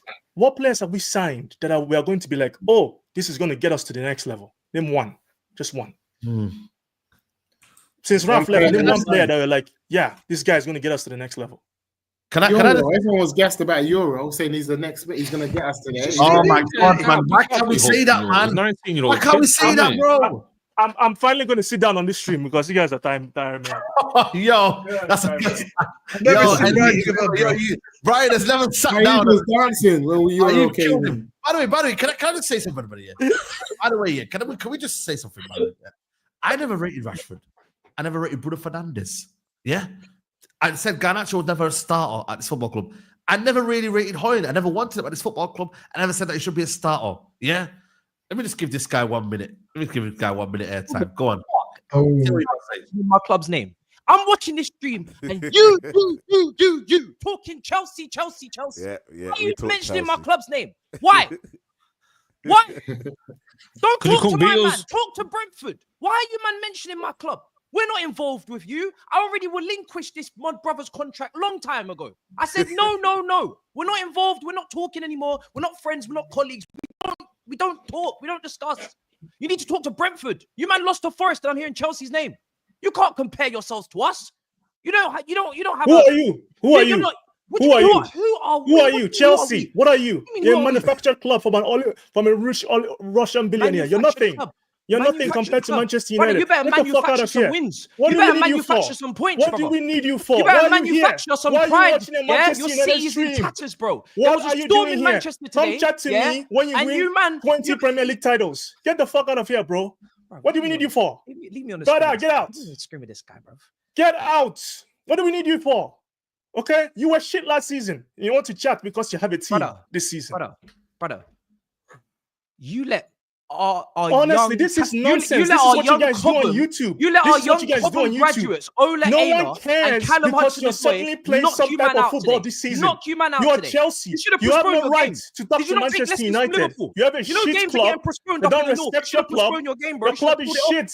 You're Should've only said the really roof's relevant leaking, yeah? because of some The dick stadium's in tatters. that used to massage Old Putin's Trafford's ass falling decided apart. to buy you. This in the No bath. one We gives a should've- fuck should've about your postponed. club. Should've just Get the postponed. fuck out of If you this had stream. postponed, No you one would cares have about your another team. opportunity, mate. Get out. All Shocking. right. Yo, I am The box of Brian. gloves Yo, are out. Brian Brian. Cook. Matisse, you okay? Brian is having a long I didn't day. expect that, man. I can't lie. I didn't expect Never that. Yo, seen But Brian what that is he angry, doing here? yeah, Matisse. Bye-bye now, Matisse. Bye-bye.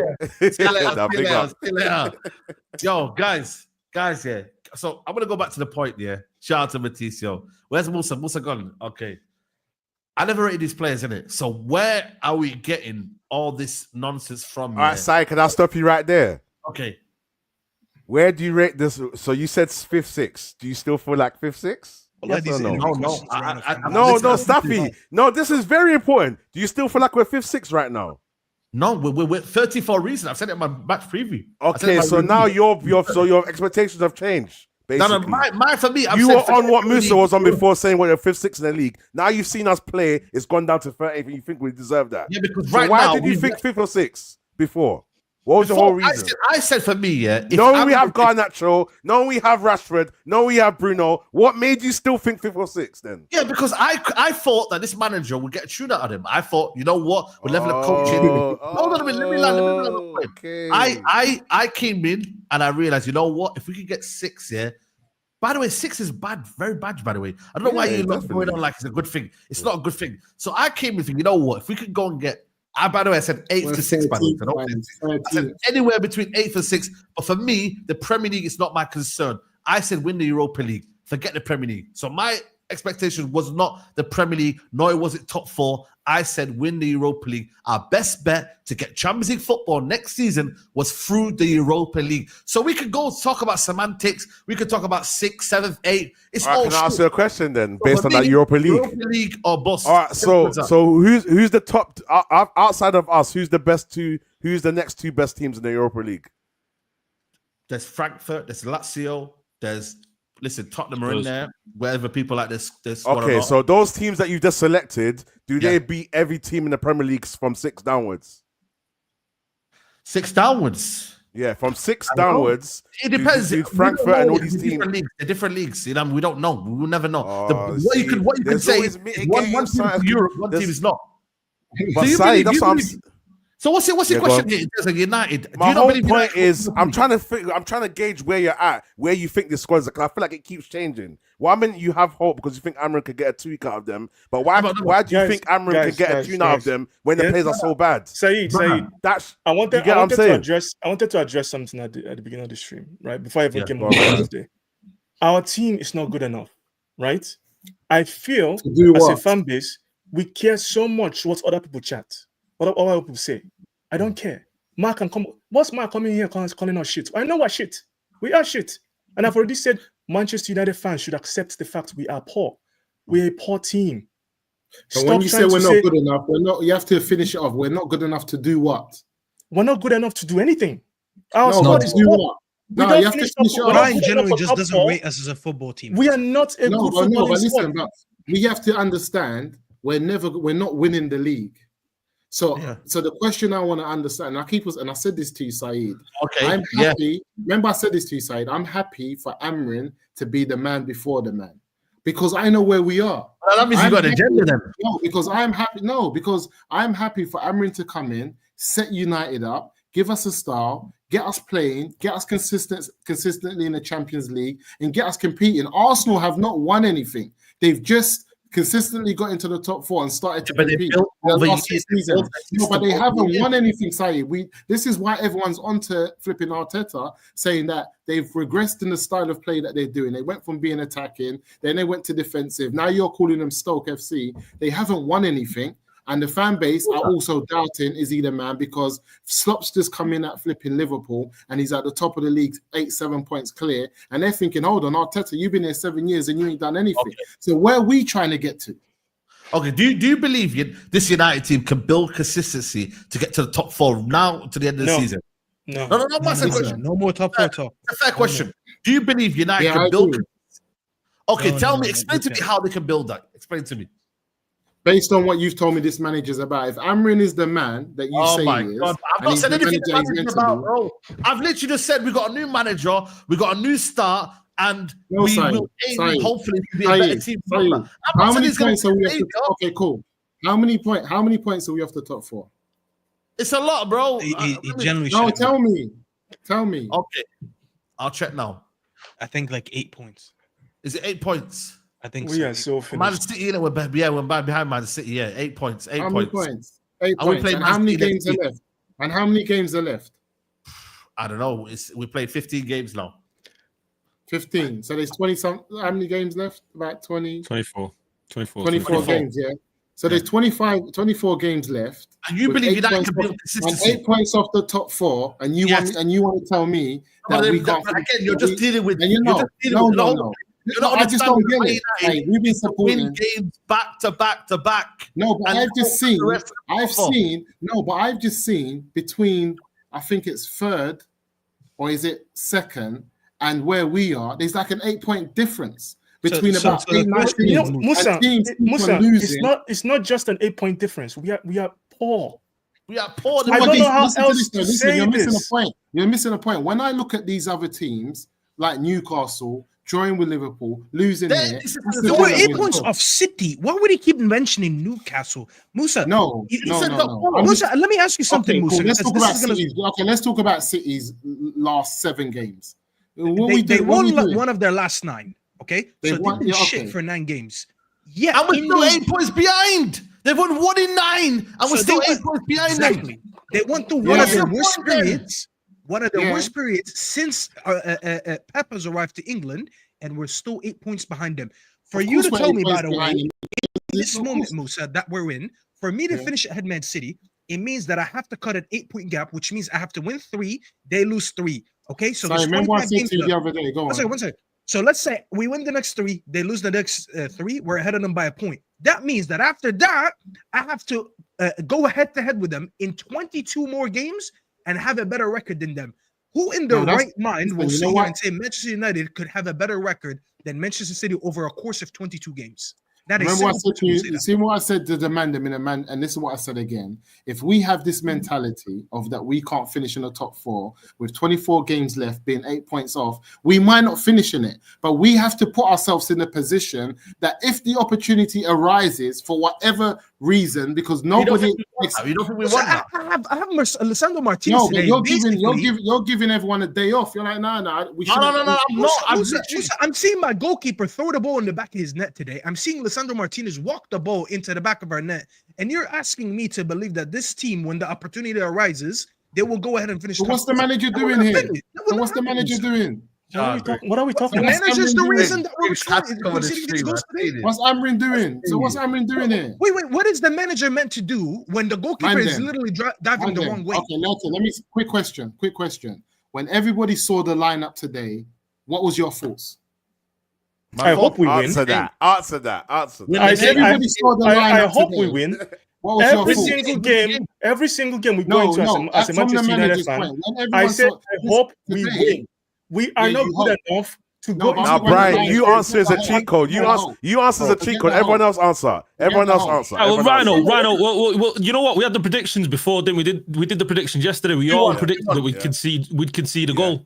We all thought we'd concede today, and we'd all maybe hope that we'd win by 1. It wasn't like we were saying 3-0, 4-0 or anything. No, we but the just lineup. But it's still the players you Of predicted that Garnacho, score with. Bruno. It's still the same The thing. lineup But of why does it Garnacho, matter Bruno. though? I'm so confused. Because- Most of this team is shit.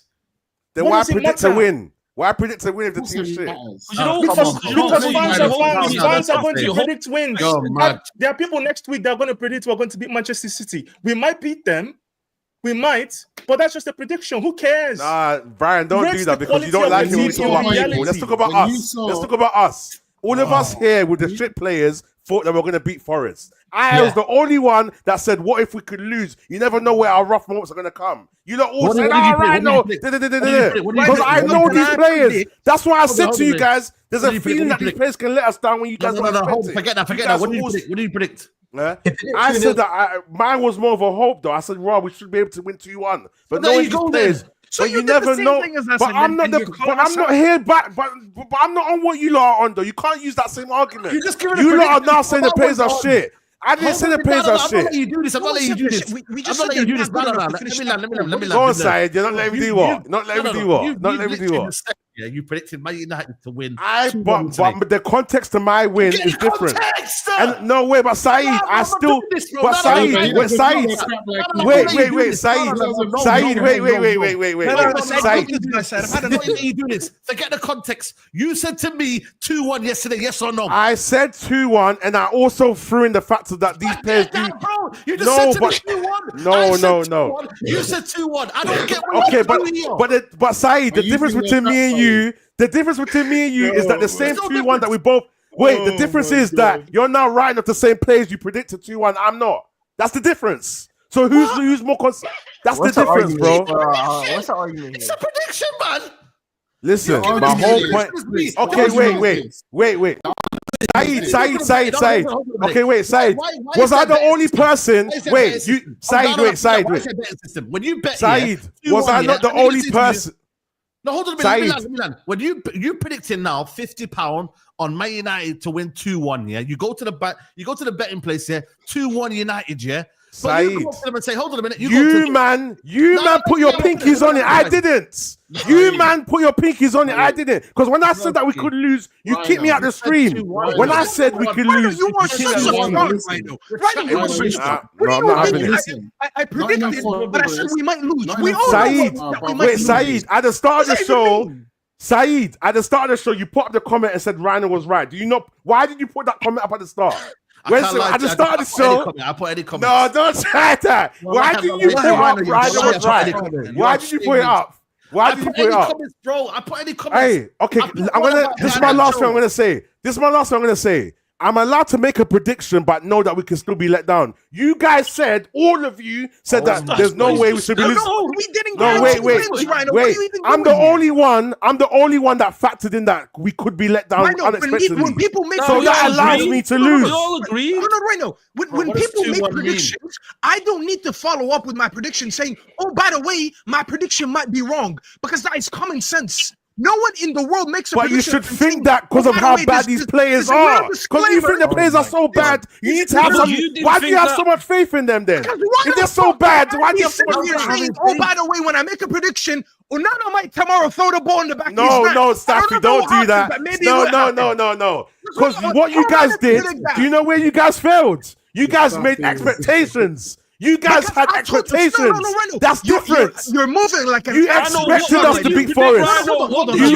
No. You're moving like an absolute fraud. Cook it. You used expectations yesterday. Let me talk. You talked a lot, Rhino. Saeed, Staffy, was your 2-1 an expectation? Okay, let's Staffy line. Let me Staffy line. When we sat here yesterday and we talked a lot about the setup. We praised the setup that we had, especially in the first 4 games. Tactically today, the setup that the manager had us dominate possession over 70%, had us generate more XG, had us generate more shots, had us generate more chances created. When we sat in the stream earlier and we mentioned why we lost, we mentioned the individual errors. The individual errors is not on the manager. It is not on us to predict. If I can predict the way that we're going to set up and we play, and the manager does it because he's been replicating about 4 or 5 games in a row, and we did our part as fans. We use what we see in the game and we say, you know what, we'll most likely do that again. These little individual errors, they're not on you, they're not on me, they're not on Saeed. Okay. I cannot predict. Can I answer that one point then? Can I answer that one point? Staffy, okay, that's fair, sick, perfect. Okay, if you can't predict individual errors, why are we now stressing? If we know it's an error, are we expecting an error in the next game then? These errors haven't happened. These errors that we have. No, wait, listen, man. I'm not stupid, bro. These errors that happen today don't happen every single game. Or even for Onana, for example. Wait. We don't listen to what I'm saying, because, brother, I'm spitting common sense. Listen. If these are errors that just happened today, why are we overreacting then when next week we might play good? And if it's just down to errors and we know overall if there was no errors we're better, why are we stressing now then? What the fuck then? Why are we stressing now if it's errors? But wait, who's overreacting right now? When Brian sits here, everyone's written off the whole season. When we predicted, we said we're going to beat Forest. You guys said we're going to beat Forest, but you guys are saying the players are shit. Because Brian said he doesn't rate the squad because so that was expectation. Top 4. With the inconsistencies, it's it's more common sense to say that we won't finish in the top 4 than to say we will finish in the top 4. Okay, so why are we beating Forest then? Why did you think yesterday we were beating Forest? If you don't have so we're not going to win a game for the rest of the season because I don't think we'll finish top 4? That shows there's a difference between expectation and reality. Rhino. You know 2-1. What is a 2-1 traditionally? Is that a tight game, or is that a game where we've destroyed? It doesn't matter. You still thought these shit players will win. You don't want to accept it. I need yes you or no. thought these shit players will win. That's the reality of it. No, forget that. Is 2-1 at home a tight game or a game of significant margin? Yes or no? Which is it? Tight game or significant margin? Because the players are shit. Like you guys keep saying. It gave us that belief. Hold on a minute. I said, I'm so confused. Trap, 1 second, Traps. I'm gonna let Brian, you what I'm trying to say is that Have a little if land, you but guys little think land, these bro. players are so no side, because everyone thinks I'm stupid, I don't have common sense. Brian, my whole point I'm trying to make here is that if you guys have lost faith in these players, we shouldn't have any confidence to think So we're we're going gonna to lose win, for the whether rest we're of at the home or season, man. not. We're gonna lose It every shouldn't game till matter. the season You know what it ends. is, though, Staffy. You know what it is, though? Because that's the reality. you know Every what it is, game though? we should You know be what it is, shit. though? Realistically, Let me just you come don't in know for where the that. wins will Right, come right. from. Squad is not Let good me enough for just top come four. in It there does not quickly mean for they, Ryan. they lost every day from now No, but let until game week What? 38. That is illogical. Let me just come in though quickly though. Let me just come in quickly for Rhino yeah, because that's true, over man. the first 15 games, Nottingham Forest have been better than Manchester United in this league. This is why they were 3 points above us. In the first 15 games in this season, they have been a better team than us this season, and they were sitting a few levels above us in the league and about 3 or 4 points above us. So why were we going in confident with a team that's been better than us? Exactly. That's my point. Okay. One minute. This is a team that's been better than us. Learn to have a debate, bro. It works both ways. It's just a question. He's saying, where did you get your optimism that Exactly. Because Okay, you're saying I get it now. I get it now. because you said the league doesn't lie. You said the league doesn't lie, and we're 13th in the league for a reason. Yes. So where did you get off your high horse to say that you was going to beat this team that was higher than you in the league? Musa, he gave his own prediction, right? And sometimes people are wrong. That's fine. Sometimes people are wrong. No, but what he's saying, Ryan, what he's saying is the reason you give a prediction that you're going to beat a team that's higher above than you in the league is because you have some level of confidence in your players. He had a little confidence that It's like what makes you think we're going to be City? What makes you think you're going to be City if you don't have confidence in your team? Guys, we haven't got to see here. It's 2-1. Let me give you the actual points here. It's 2-1. We said it on here. It's going to be a game of 5 margins. We did a debate show for 2 hours yesterday. It's going to be tough. I said it's going to be a battle. I said Nottingham Forest have lost the last 3 games. I put that into consideration. They just went to Etihad and lost 3-0 against a struggling. By the way, that 1 win in 9. That's a context. You want context, Rhino? 1 win in 9. Nottingham Forest got beaten by Manchester City 3-0. So I said, Man United, if they want to aim for this top 6 and they want consistency, how dare I say United can't win? Then that's 2-1. hypothetical. That's different. That's different. Let me land my point. How can I not, as a United fan, at home, where Ruben Amorim is been unbeaten at home, by the way? Expectation, then. That's expectation. Let me land my There's point. a difference. It's a 2-1, It's a 2-1. If you can't, wrap the whole season, mate. Forget the whole season. But that's my whole point I'm trying to make, though. If I can, as a Man United fan,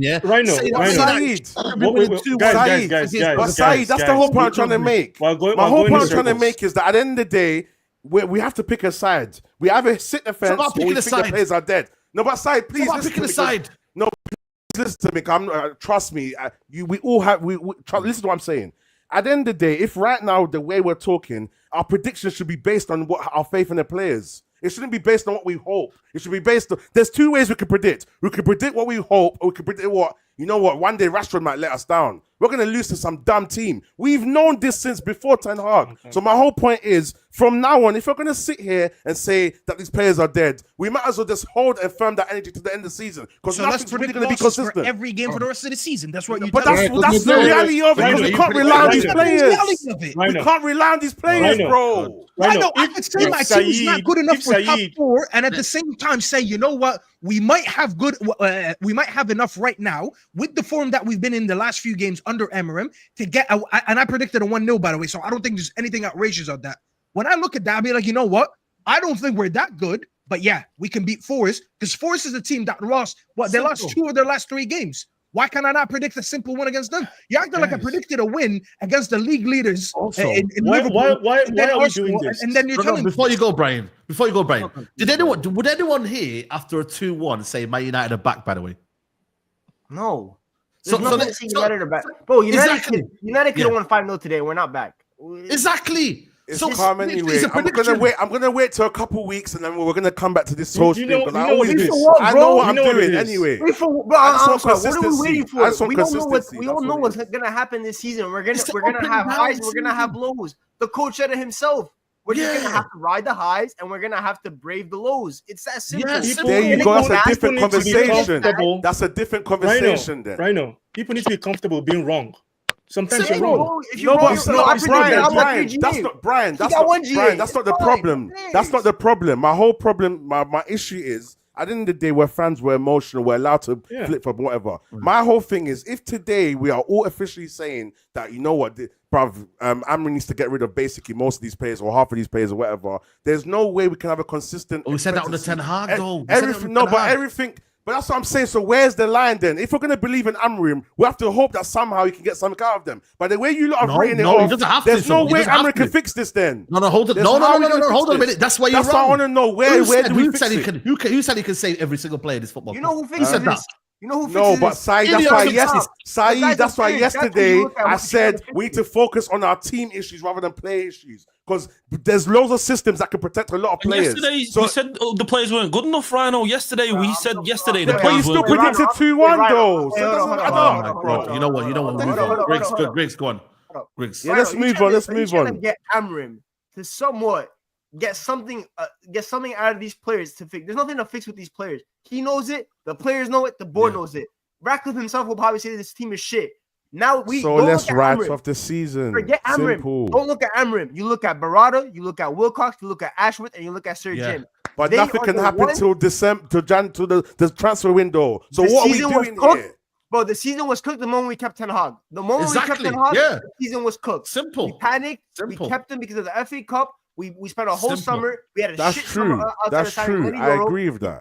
I agree with that. Now forget about Amrim. Amrim has to do what he has to do to find what players can fit in 8 months. I know, but Griggs, I agree with that. But my whole thing is, you can't go from Griggs. You can't go from these players are shit. We can never do nothing till let's hope Amrim can get something out. Then it can't be both.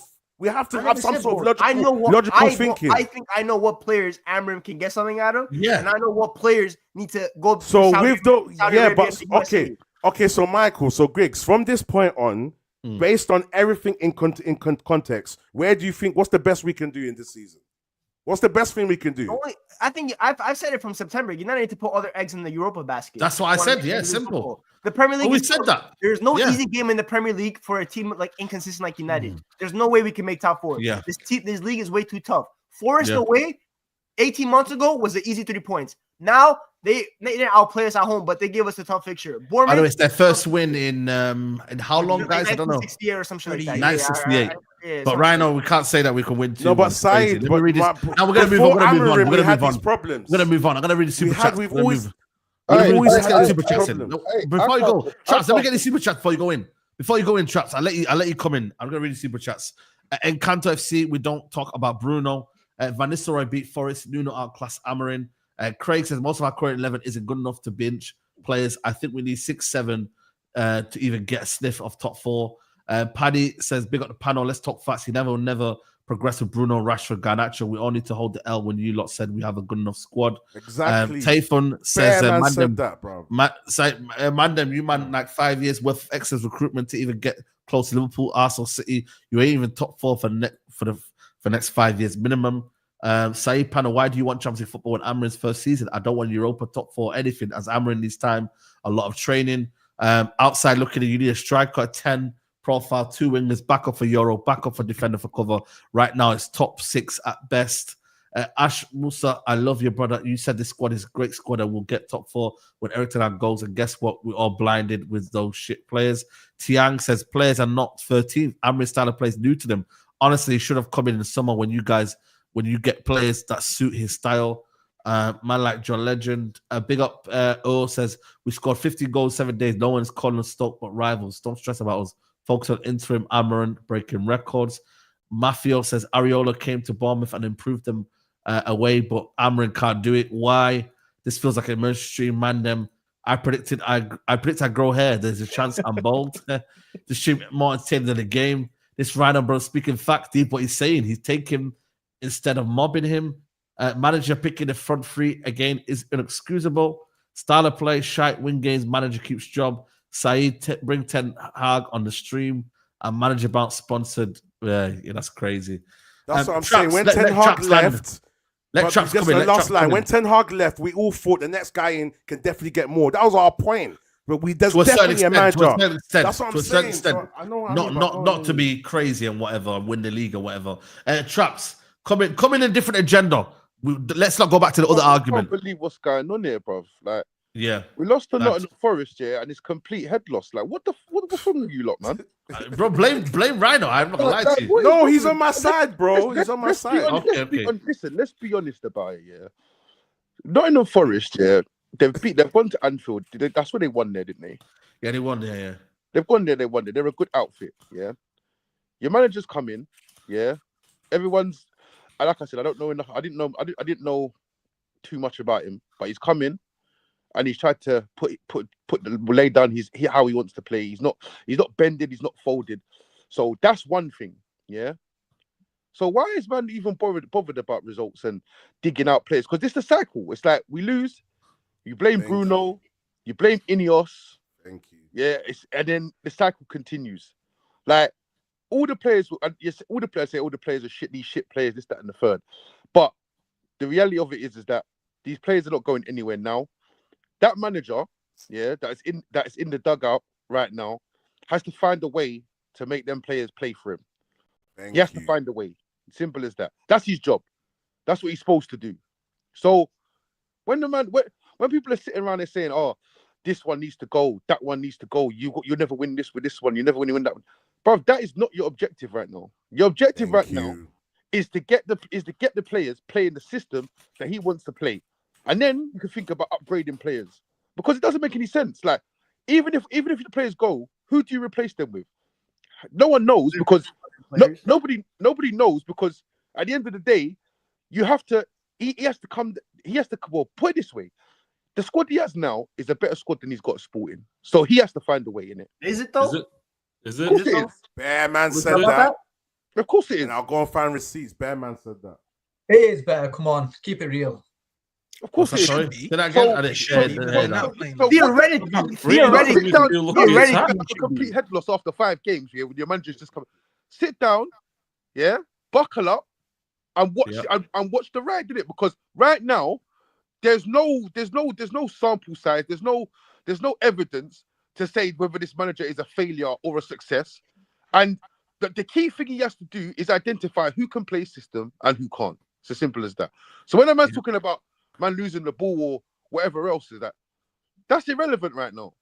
It's irrelevant right now, to be honest with you. I don't know what man are expecting. I don't know if man are expecting miracles or listen. This is the thing. People talk about when Ten Hag leaves, a miracle nowadays. Now when Ten Hag leaves, with the players will play better. We've seen that already.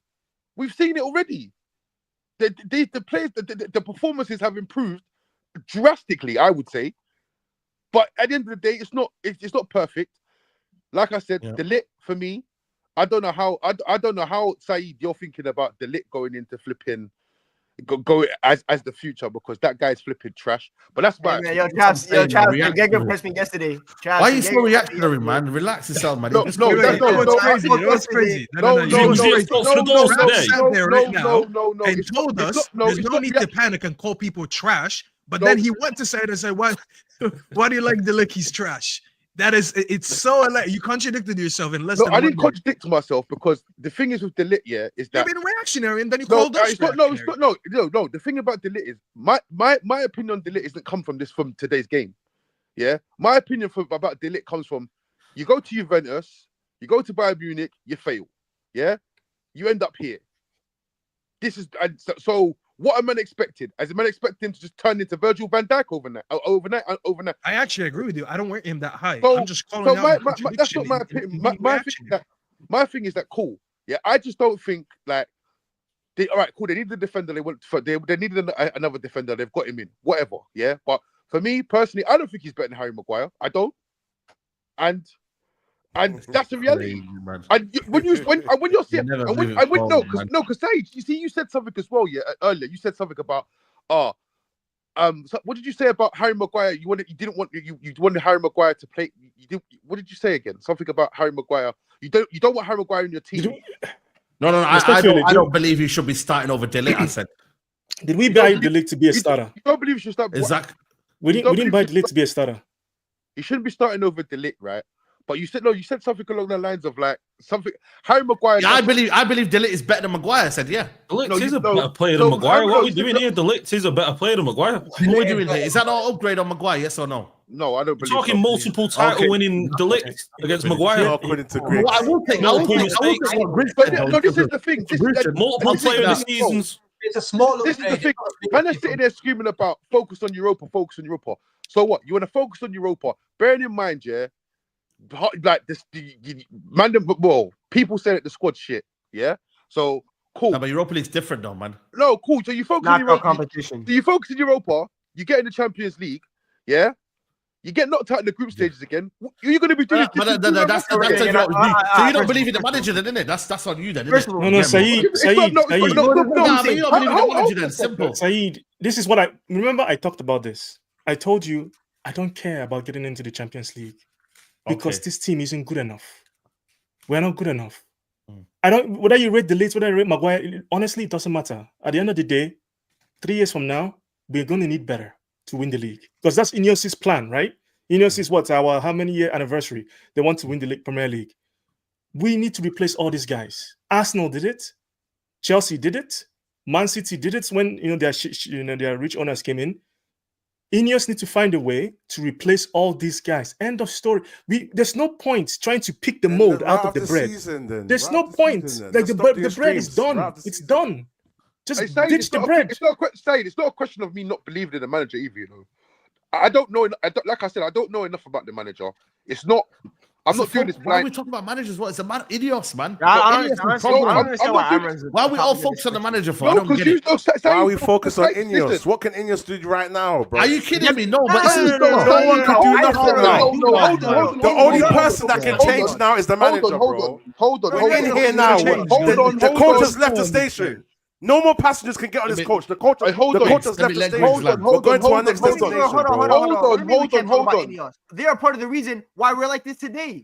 We're here now. You can't change that till the windows. So what do we do now? Did you not say this is one of our best windows? Did you not say this? One of our better windows since recent years. Yes, same Ineos. All right, cool. So I don't want to hear nothing then. I don't want to hear nothing. No. Hold on a minute. How's that? No, hold on a minute.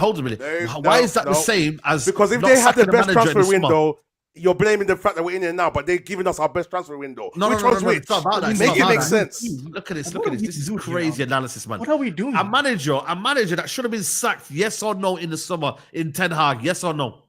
But listen, listen. Answer the question, man. No, listen. You have to be realistic. Look at this guy. They're not answering the question. No, I said, yeah, it's true. It's true. There you go. That changes a lot. That changes a lot. Do you answer the question, Saeed? The answer is no. What? The answer is no. Why is that no? Why is it no? The answer is no. Because, he saved his job by winning the FA Cup. No, it don't matter, man. If they were serious, they would have sacked him in the summer. No. If they were serious, listen, if they're looking at it from perspective, this manager has won a trophy every season since he's been here. Yeah, that's on paper. That's on paper. So at the end of the day, it's easy to talk like this now, man. I'm telling you. We've had this debate. They didn't fire him in the summer. Honestly, but then they fired him 2 months later. Even exactly. We've had this debate in so my in your opinion. out then you let Mazel start screaming in your out then. It doesn't because we said that there's nothing wrong with it. These are very disingenuous conversations right now. Guys, it doesn't matter. At the end of the day, hold on a second. If you're gonna do, you're gonna do it. I told you so too much. You know, I can't lie. I don't think that. I don't know. I think United played worse against Everton than we did today. We just had Salami in the back. I agree with you. Yeah, probably. Yeah, bro, we controlled the game way better today than we did against Everton. If Beto wasn't shit and Dyer had a brain, they probably could have scored 3 against us. You know what we can all agree on? Can we just say we can all agree on that it will get worse before it gets better? We can all agree on that this needs to take time. We have to be patient. Can everyone just say that without going to jump to conclusions about 2-1s and 1?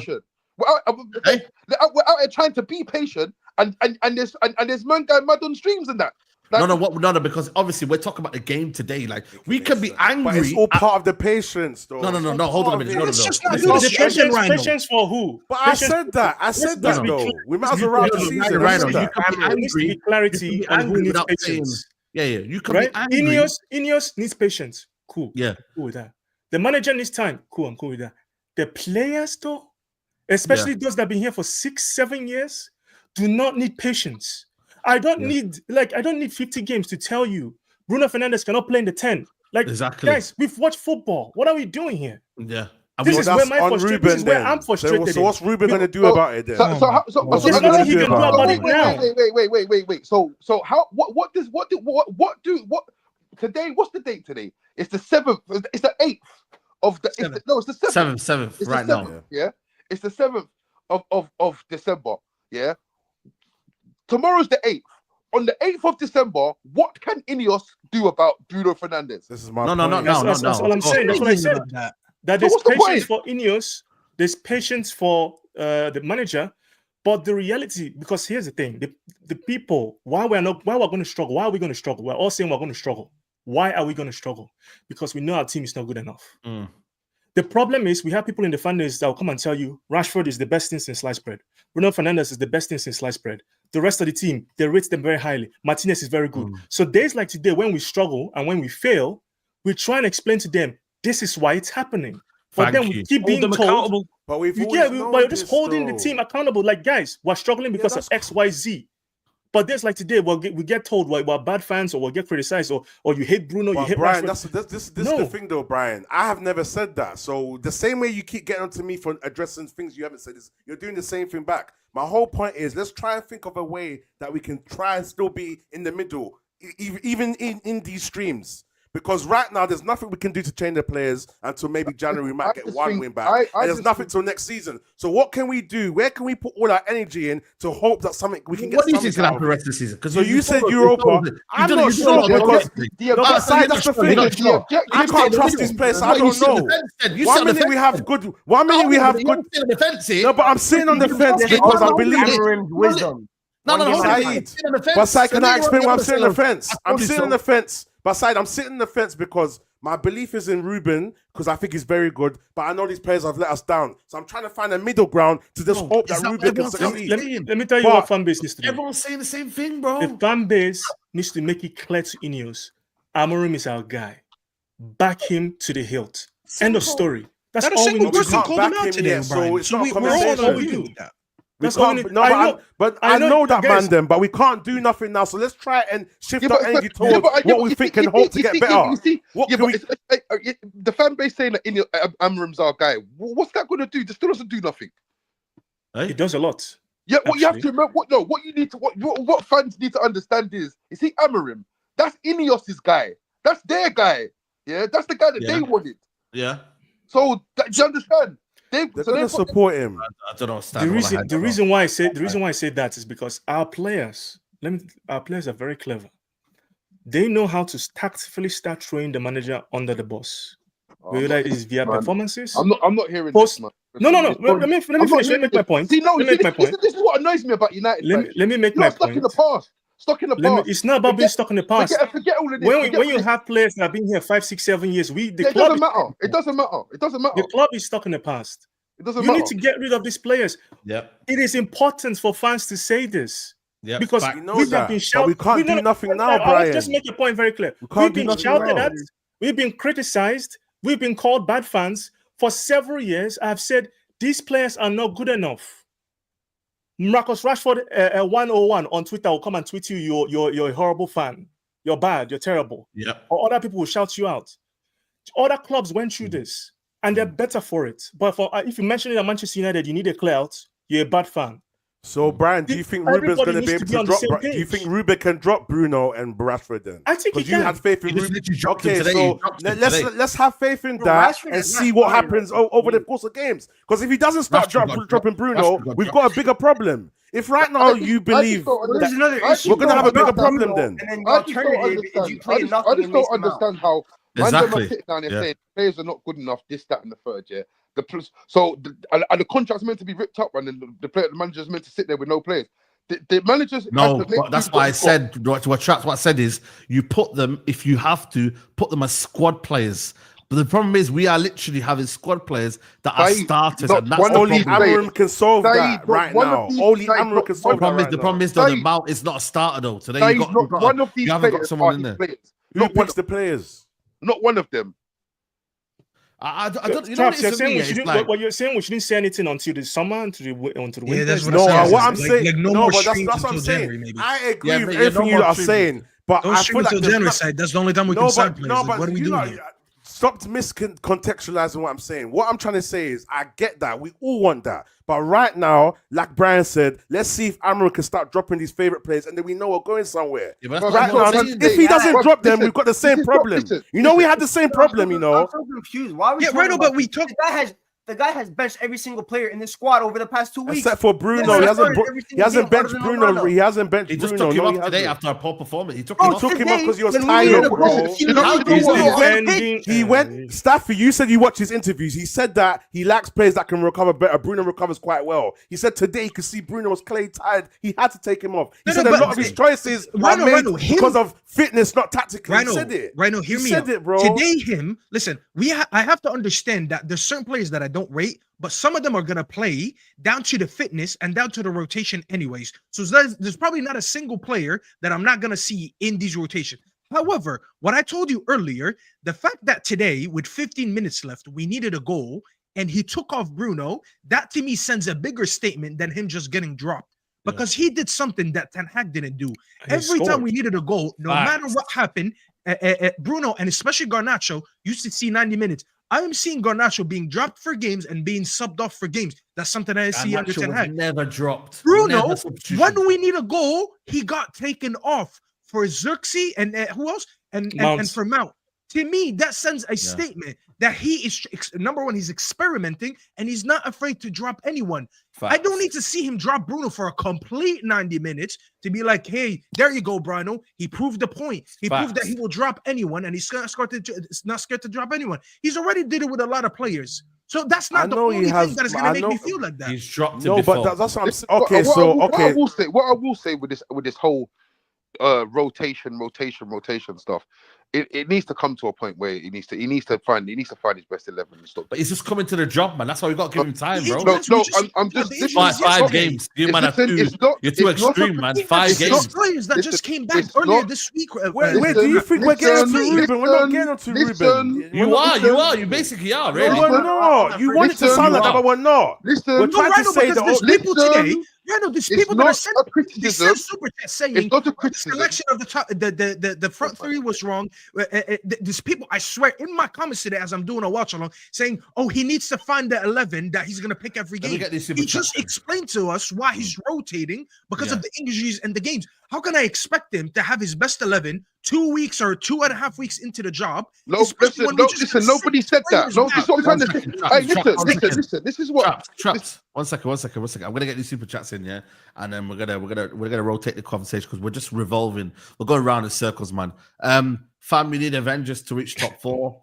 Big up to Daniel, latest member. Big up Daniel Daniel in the chat. Ramadan says you sacked 10 hours because of league form, not trophy. So why are you focusing on Europa League instead of proving your league form? I thought trophies paper over cracks. Also, if your team is that trash, why are you confident in winning Europa League? Just to quickly answer that question, to build consistency, I want top 4. So I want to get Champions League football anyway, personally anyway. So to achieve that, it's easier for us to win that through the Europa League. I don't think United can be consistent enough to go and win, get top 4. So that's where I'm going. And in terms of paper over cracks like Ten Hag, listen, this is just for this season only. Next season, we still want to see our team be consistent in the league. But now it just looks like there's a lot for Amorim to do in a short space of time. Survive Sancho, big up to you, up the Chelsea. Your new resolution is no more flip-flop, says Ramadan. Why is Amorim sticking to his front three? That one there we could discuss as well. That's what I just said, Rhino? Yeah. Sheikh says, three at the back will not succeed in the Premier League. Trust me, so many good team. You need perfect players every position to play the system. Carlos says, can I just say as an Arsenal fan, Rashford is a cancer for the club. Arteta was allowed to terminate these contracts. Rashford mentality spread to others. And Paddy said, Traps, no offense, you're in Ty's car in Mars with your. We can't call all these players bad with you being a fan of McTominay, Maguire, F these players, F them all. Guys, there's still 3K in the building, guys, yeah? I need everyone to hit the like button. We need to get to 2,000 likes. 2,000. We're going to try and just kind of look towards the I closing really out the spent show. $4.99 to tell me that I'm a fan of Maguire. Yeah. No. Listen, go to Wasim. Yeah, what needs to change going forward? Like we've talked. You know what to do now. Yeah, everyone just think of what we need to improve on. So this kind of final That's segment. what I've been saying for the whole show, bro. Brother, you see, well, you're saying a lot without saying a lot. I'm not gonna lie to you. But anyway, Saeed, I said, what do we need to do now? Because next season, can't shop players, bro. Okay, let's land it now. Wasim, what do we now need to do now going forward? So going forward, I think he just needs to, as Cap said, have more of the core of the team playing more consistently, as in starting 11. And then I think in the forward line, I think somehow he needs to try and get Ahmad in that forward line, because I think it's fine. Ahmad on the right wing back is fine. He will get many touches. I think today he got one of the highest. I think got like 63 touches, which was more than majority of the team. So that necessarily is not an issue. However, the problem is at the right wing back position, he's got to make a lot of recovery runs. He has no option but to make that recovery run. So therefore, that's taken out of his forward prowess or forward like quality, because he can get later in the games because of those runs that he constantly has to make and get tired, rather than we give the ball to him in those areas, and then he doesn't have to recover as much because there's already a right wing back and there's a centre mid like Ugarte behind him. As for that, that's pretty much it. I think the conversation, I think people on one side, people on the other, I think is an answer, is a balance of both. I don't think there's the entire squad is shit. I think there's a good 5-6 players that we have right now that are starting 11 players. Then I feel like 3-4 of the starting 11, like Højlund, Mount, and maybe Fernandes and so forth, they can be bench players. Then I think we improve on those players. So maybe get a Gyökeres, maybe get a Cunha, maybe get a Davis, and then that starting 11 improves. Then you bring in Fernandes off the bench. Fernandes off the bench is not a bad option, especially if you want to create in the last 20 minutes and so forth. Bring in better players off the bench. So we need to filter out the squad, but that can only happen for after January and so forth. But I think people are going with shit and all this. I think that's a bit too much. I think for Rashford and stuff, and that's been here for a while, you can say about them. But we've got Mazraoui, Yoro, De Ligt, Maguire's seasoned good professional, Ugarte, Casemiro maybe latter stages. Højlund, I think he will do better with 2 high quality number 10 wing backs that push the team up. So I think it's a bit nuanced, and I think people are just going a bit too crazy on both sides. Facts. Yeah. Let's go to Ash as well. What do you think, bro? What needs to improve? Yeah. Fundamentals, man. Just passing. Do you know what I mean? Just simple 5-yarders. Just have respect for the ball. Control the ball. Pass it. Do you know what I mean? I coach under 8 kids.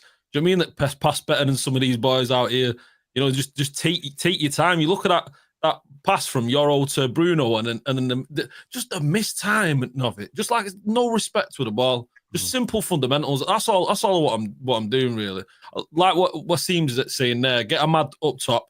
He's wasting his energy having to track back. Do you know what I mean? That's energy that can be used and serviced in the attack and in the final third. I'd like to see Mazraoui on played as the right wing back, or maybe a left wing back. Depending. The problem is we've got no one there to play. I mean, there's the potential for Anthony, but I'm being honest, I don't want to see Anthony in the team. So for me, I'd like to see Mazraoui as a right wing back, and I'd like to see Bolasie as the left wing back. I think we're just going to struggle. You know, it's something Rhino's been talking about, that, you know, where our expectations are at, and that I think our expectations are low. You know, and I think they're going to continue to be. I don't think we can hope for too much. And in regards to improvement, it's fundamentals, man. That's all we've got to improve on. You know, we put some passes together. You know, you look at the low going in a 50-50 there, just backing out, you know, having a bit of a backbone, having a little bit of bottle, you know, to fight. You know, it's old cliches, but fighting for the shirt. It's simple stuff. Just Amarin's been saying it himself. Just run like mad dogs. You know, Rashford comes on. Again, I'm watching him jog. I'm not watching him sprint to close down the defender. I'm not watching him sprint, you know, to get himself into spaces. Fundamental stuff. That's all we need to improve on. These players are paid hundreds of thousands of pounds a week. Do you know what I mean? And they can't do simple, fundamental football maneuvers. It's madness. You're muted, Saeed. Oh, sorry, yeah. What do you think, Elite Pundit? How do we go forward from here, man? Without being that knee jerk and reaction as a fan base, how do we go forward from here? Well, if I answer the question, maybe address my own reaction to Ma. I'm not no disrespect to him. I watch his content. He's a nice guy. I have no issue with him whatsoever. Yeah. But as a United fan, you're never going to disrespect my Manchester United in front of me. It's never going to happen. I don't care who you are. I just don't. But at the end of the day, I think Amorim has to experiment because there are certain players where he needs to know what they can do. I don't think that experimentation is going to go on too long. I think he's already kind of set with some players in certain positions. But I talked about this in the Premier League. We can't have Ahmad playing right wing back because there are teams that can hurt you. And he's going to have to defend a lot more than he's going to attack. So I would like to see him play inside on the 10 position, get him on that ball because no one is feeding that ball through to the striker. We're not seeing true passes. We saw one from Ugarte today through central progression. That's what we need to see more of. So get players who can do that. I always like to see Kobe playing the 10 as well. Ugarte and Casemiro. Listen, I'm not Casemiro's biggest fan right now because I know he has his liabilities, but at least he'll give us some solidity in terms of aerial dominance and defending the ball. He's one of the best at winning the ball in the air. You might as well use him for that trait because this set pieces we're conceding is getting too much. Left side is kind of tricky because Martinez is the only really natural left-sided player we have. Can't rely on Luke Shaw, who's injured again. So Malacia needs to play more than maybe we want to, but we have to manage him. And him and Dalot needs to compete for that left side. So left center back really is a toss-up. Maybe Maguire can play there, even though he has his issues. I would like to see Merzouari play right wing back. Kind of the same thing everybody has kind of said. But at the end of the day, we're going to still struggle. We're going to have setbacks. There's nothing wrong with that. We're going to have issues. But as a club, all of us need to get on side as a fan base and understand this simple thing. We are not where we want to be. You might have different reasons for it. I have my own reasons. You have your own reasons from what you've watched. We're not on the same team. What I want to see from Ineos now is communication of that. It's good to be silent in certain times, right? But the fan base is upset with ticket prices. We are getting, well, you know what? We'll have Amorim is having a rocky start. I'm not saying make a post about Amorim, no, but you can link certain teams to the media and be like, hey, Man United are aware that the team is not good enough and they are going to address it in the summer. You don't even need to point out any player. Just say that. It's going to be addressed. So the fan base can be, okay, yeah, this is going to be addressed. Because right now, what people are feeling is that, oh, what player is going to survive? Oh, is this player going to be here next season? But if Ineos are reassuring the fan base, like, okay, we're going to address this. We know. We're aware. Fans will feel better. Right now, there's a little bit of lack of trust between us and them, which is understandable. They've not been here very long. They have the patience. We should have the patience to give them the time to fix the squad. I think they will, to be fair. Right? They've done a lot of good things that I wanted. You know, I wanted Amorim. I wanted Ugarte. They brought these guys in. So I have more trust for them, but doesn't mean I'm not going to call them out when they have issues. So patience from fan base. The fan base needs to understand that more than ever. That's the biggest thing I think needs to change. Everybody needs to have some patience for what needs to happen. And that's a big, big clear out for the team.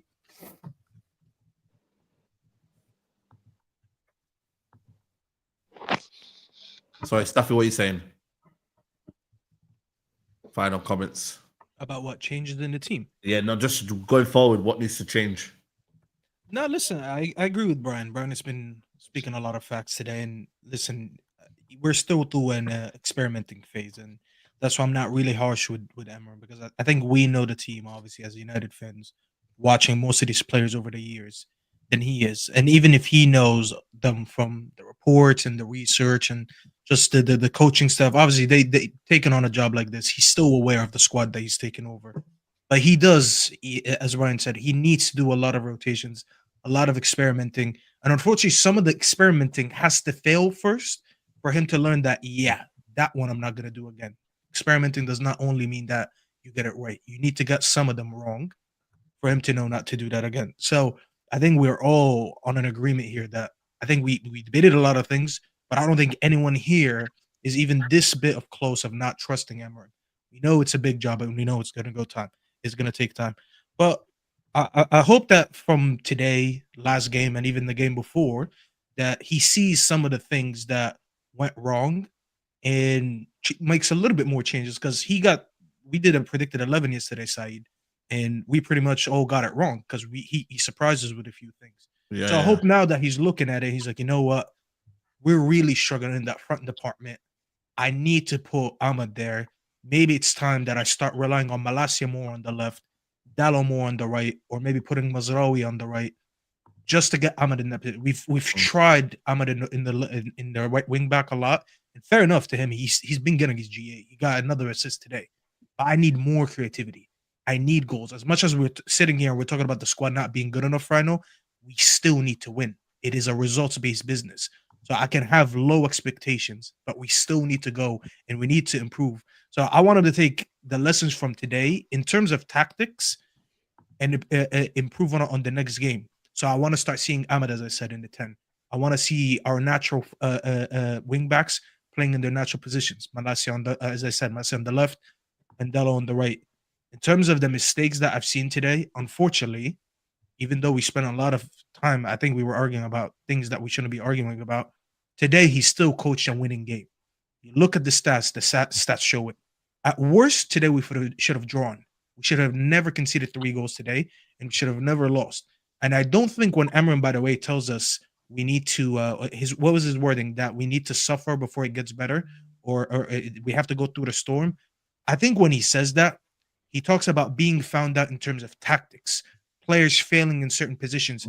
I don't think we needed to have Onana just dive the wrong way to be like, oh, yeah, guys, this is a part of the storm. No, that's not a part of a storm. A part of the storm is getting the tactics wrong until you get it right, or getting it wrong until we find out you're not good enough and we use someone else. So I don't think we learned from today's the mistakes that cost us the 3 points. You know what I'm saying? But hopefully moving forward, he makes a little bit of changes and we start seeing some of our best players in their best positions. Rhino, what are you telling me? No, I pretty much agree with what everyone's saying, innit? To be honest, there's nothing really much to add. Obviously, I get where everyone's coming from with the criticism of what's happening today and whatever, you feel me? So yeah, it's just one of those ones where we just got to wait and see. At the end of the day, realistically, we know what these players are, so I think sometimes our expectations or the reality of it is a bit lower than we think. And we obviously, we're naturally fans, we're gonna have moments where we have a bit more hope than we should, innit? But yeah, I think it's gonna be a rocky road still, rocky road. So I want to try my best to just always be objective because I've got my faith in Amrim and I've got my faith in Ineos as well. So yeah, we're hoping to see, man. Wait and see as the games progress. You feel me? So yeah, it's gonna be mad still. Yeah, Traps, what are you saying? Listen, I've gone back to being a fan, innit? Yeah, like 2 years of sitting down and wanting the other geezer out. Yeah, I'm just back being a fan. I'm just like I told you on Mandem Talk, first 20 games to charge into the game anyway. So I'm not fussed about these things, but like he has to establish himself and find the best. His best sort of plan of action going forward, and that's all he needs to do. I'm not bothered because I'm not bothered about results or whatever else. To be honest with you, like today. Yeah, I mean, people want to say individual mistakes or whatever. I don't really care for it, to be honest with you, because it's like the point is that everyone needs to give him time, like everyone said. And I'm not really on his back too much anyway. So going forward, what would I like to see? I don't know. To be honest with you, he just needs to be able to, like I said, we need to be able to identify after he's gone through his process, like. Who's thingy? Who is it? The players? What players are not good enough to play in his system, and who needs to be changed? That's it. Yeah, Griggs, what are you saying? Final comments.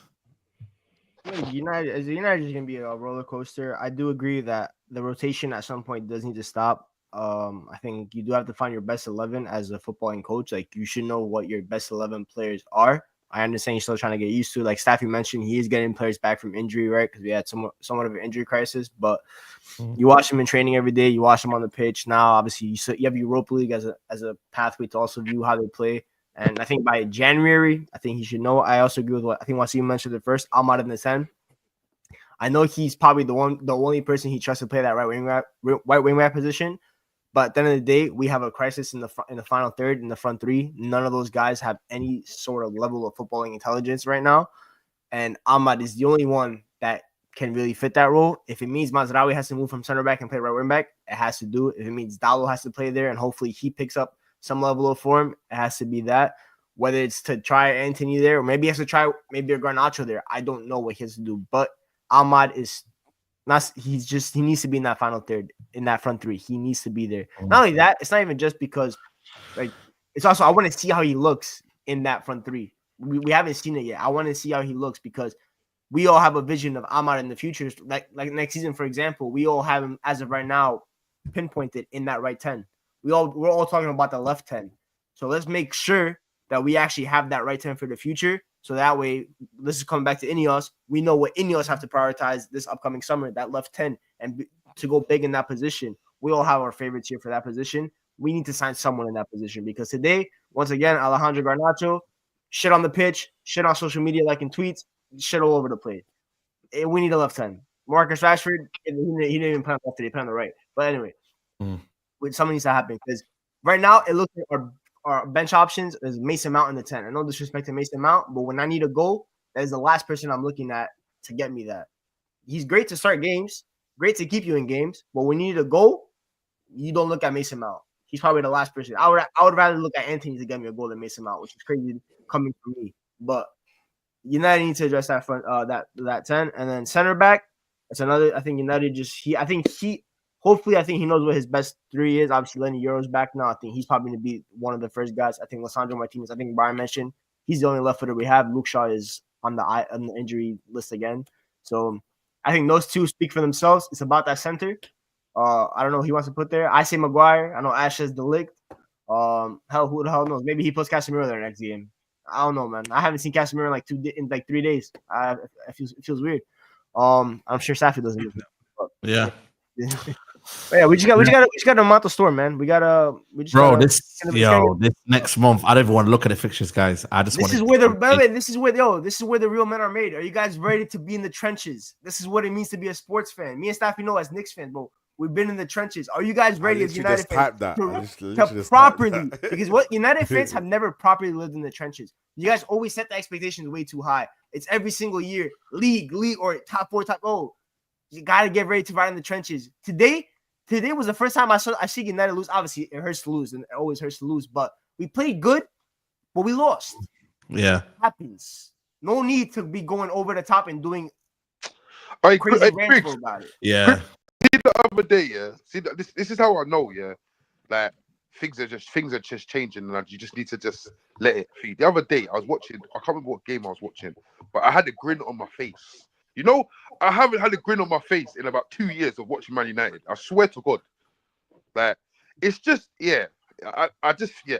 But at the same time, yeah, as well, yeah. See this manager, he has to sort of thingy, though. He has to, like, because we did say that about Ten Hag not improving players. Don't you feel like he needs to improve some of these players, though?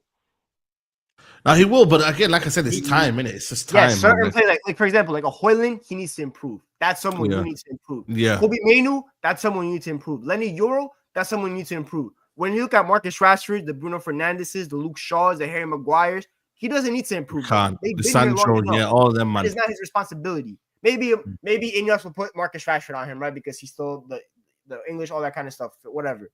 But for example, Bruno Fernandes is 31. You can't improve a 31-year-old. He is what it is. Like he is what it is, exactly. Yeah. I agree. Last super chats before we wrap up. Knowledge says Amarin has enough games to know who can play system. Next games will be on him to quickly find his best 11.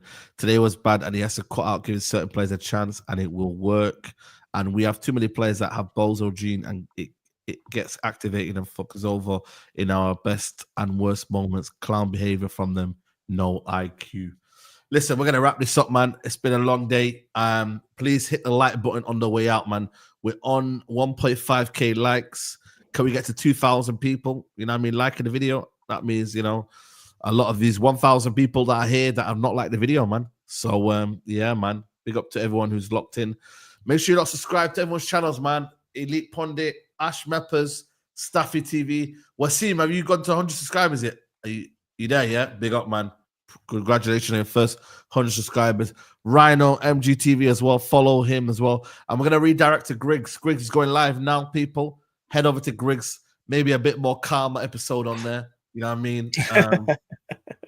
And yeah, show Griggs some love. When you go into Griggs' chat, hit the like button. That might be the real therapy show. You know what I mean? If I'm being honest with you. Because this one has been not therapy, man. I've got a headache now. So I blame Rhino for that. But guys, it's all love. Guys, like the video, subscribe to the channel. Blame Forest. If you predict a win till the end of the season, Rhino, I'm cooking you. You predict a loss every time. Better not see no more win. I think I got a bit more leeway. 25 more loss.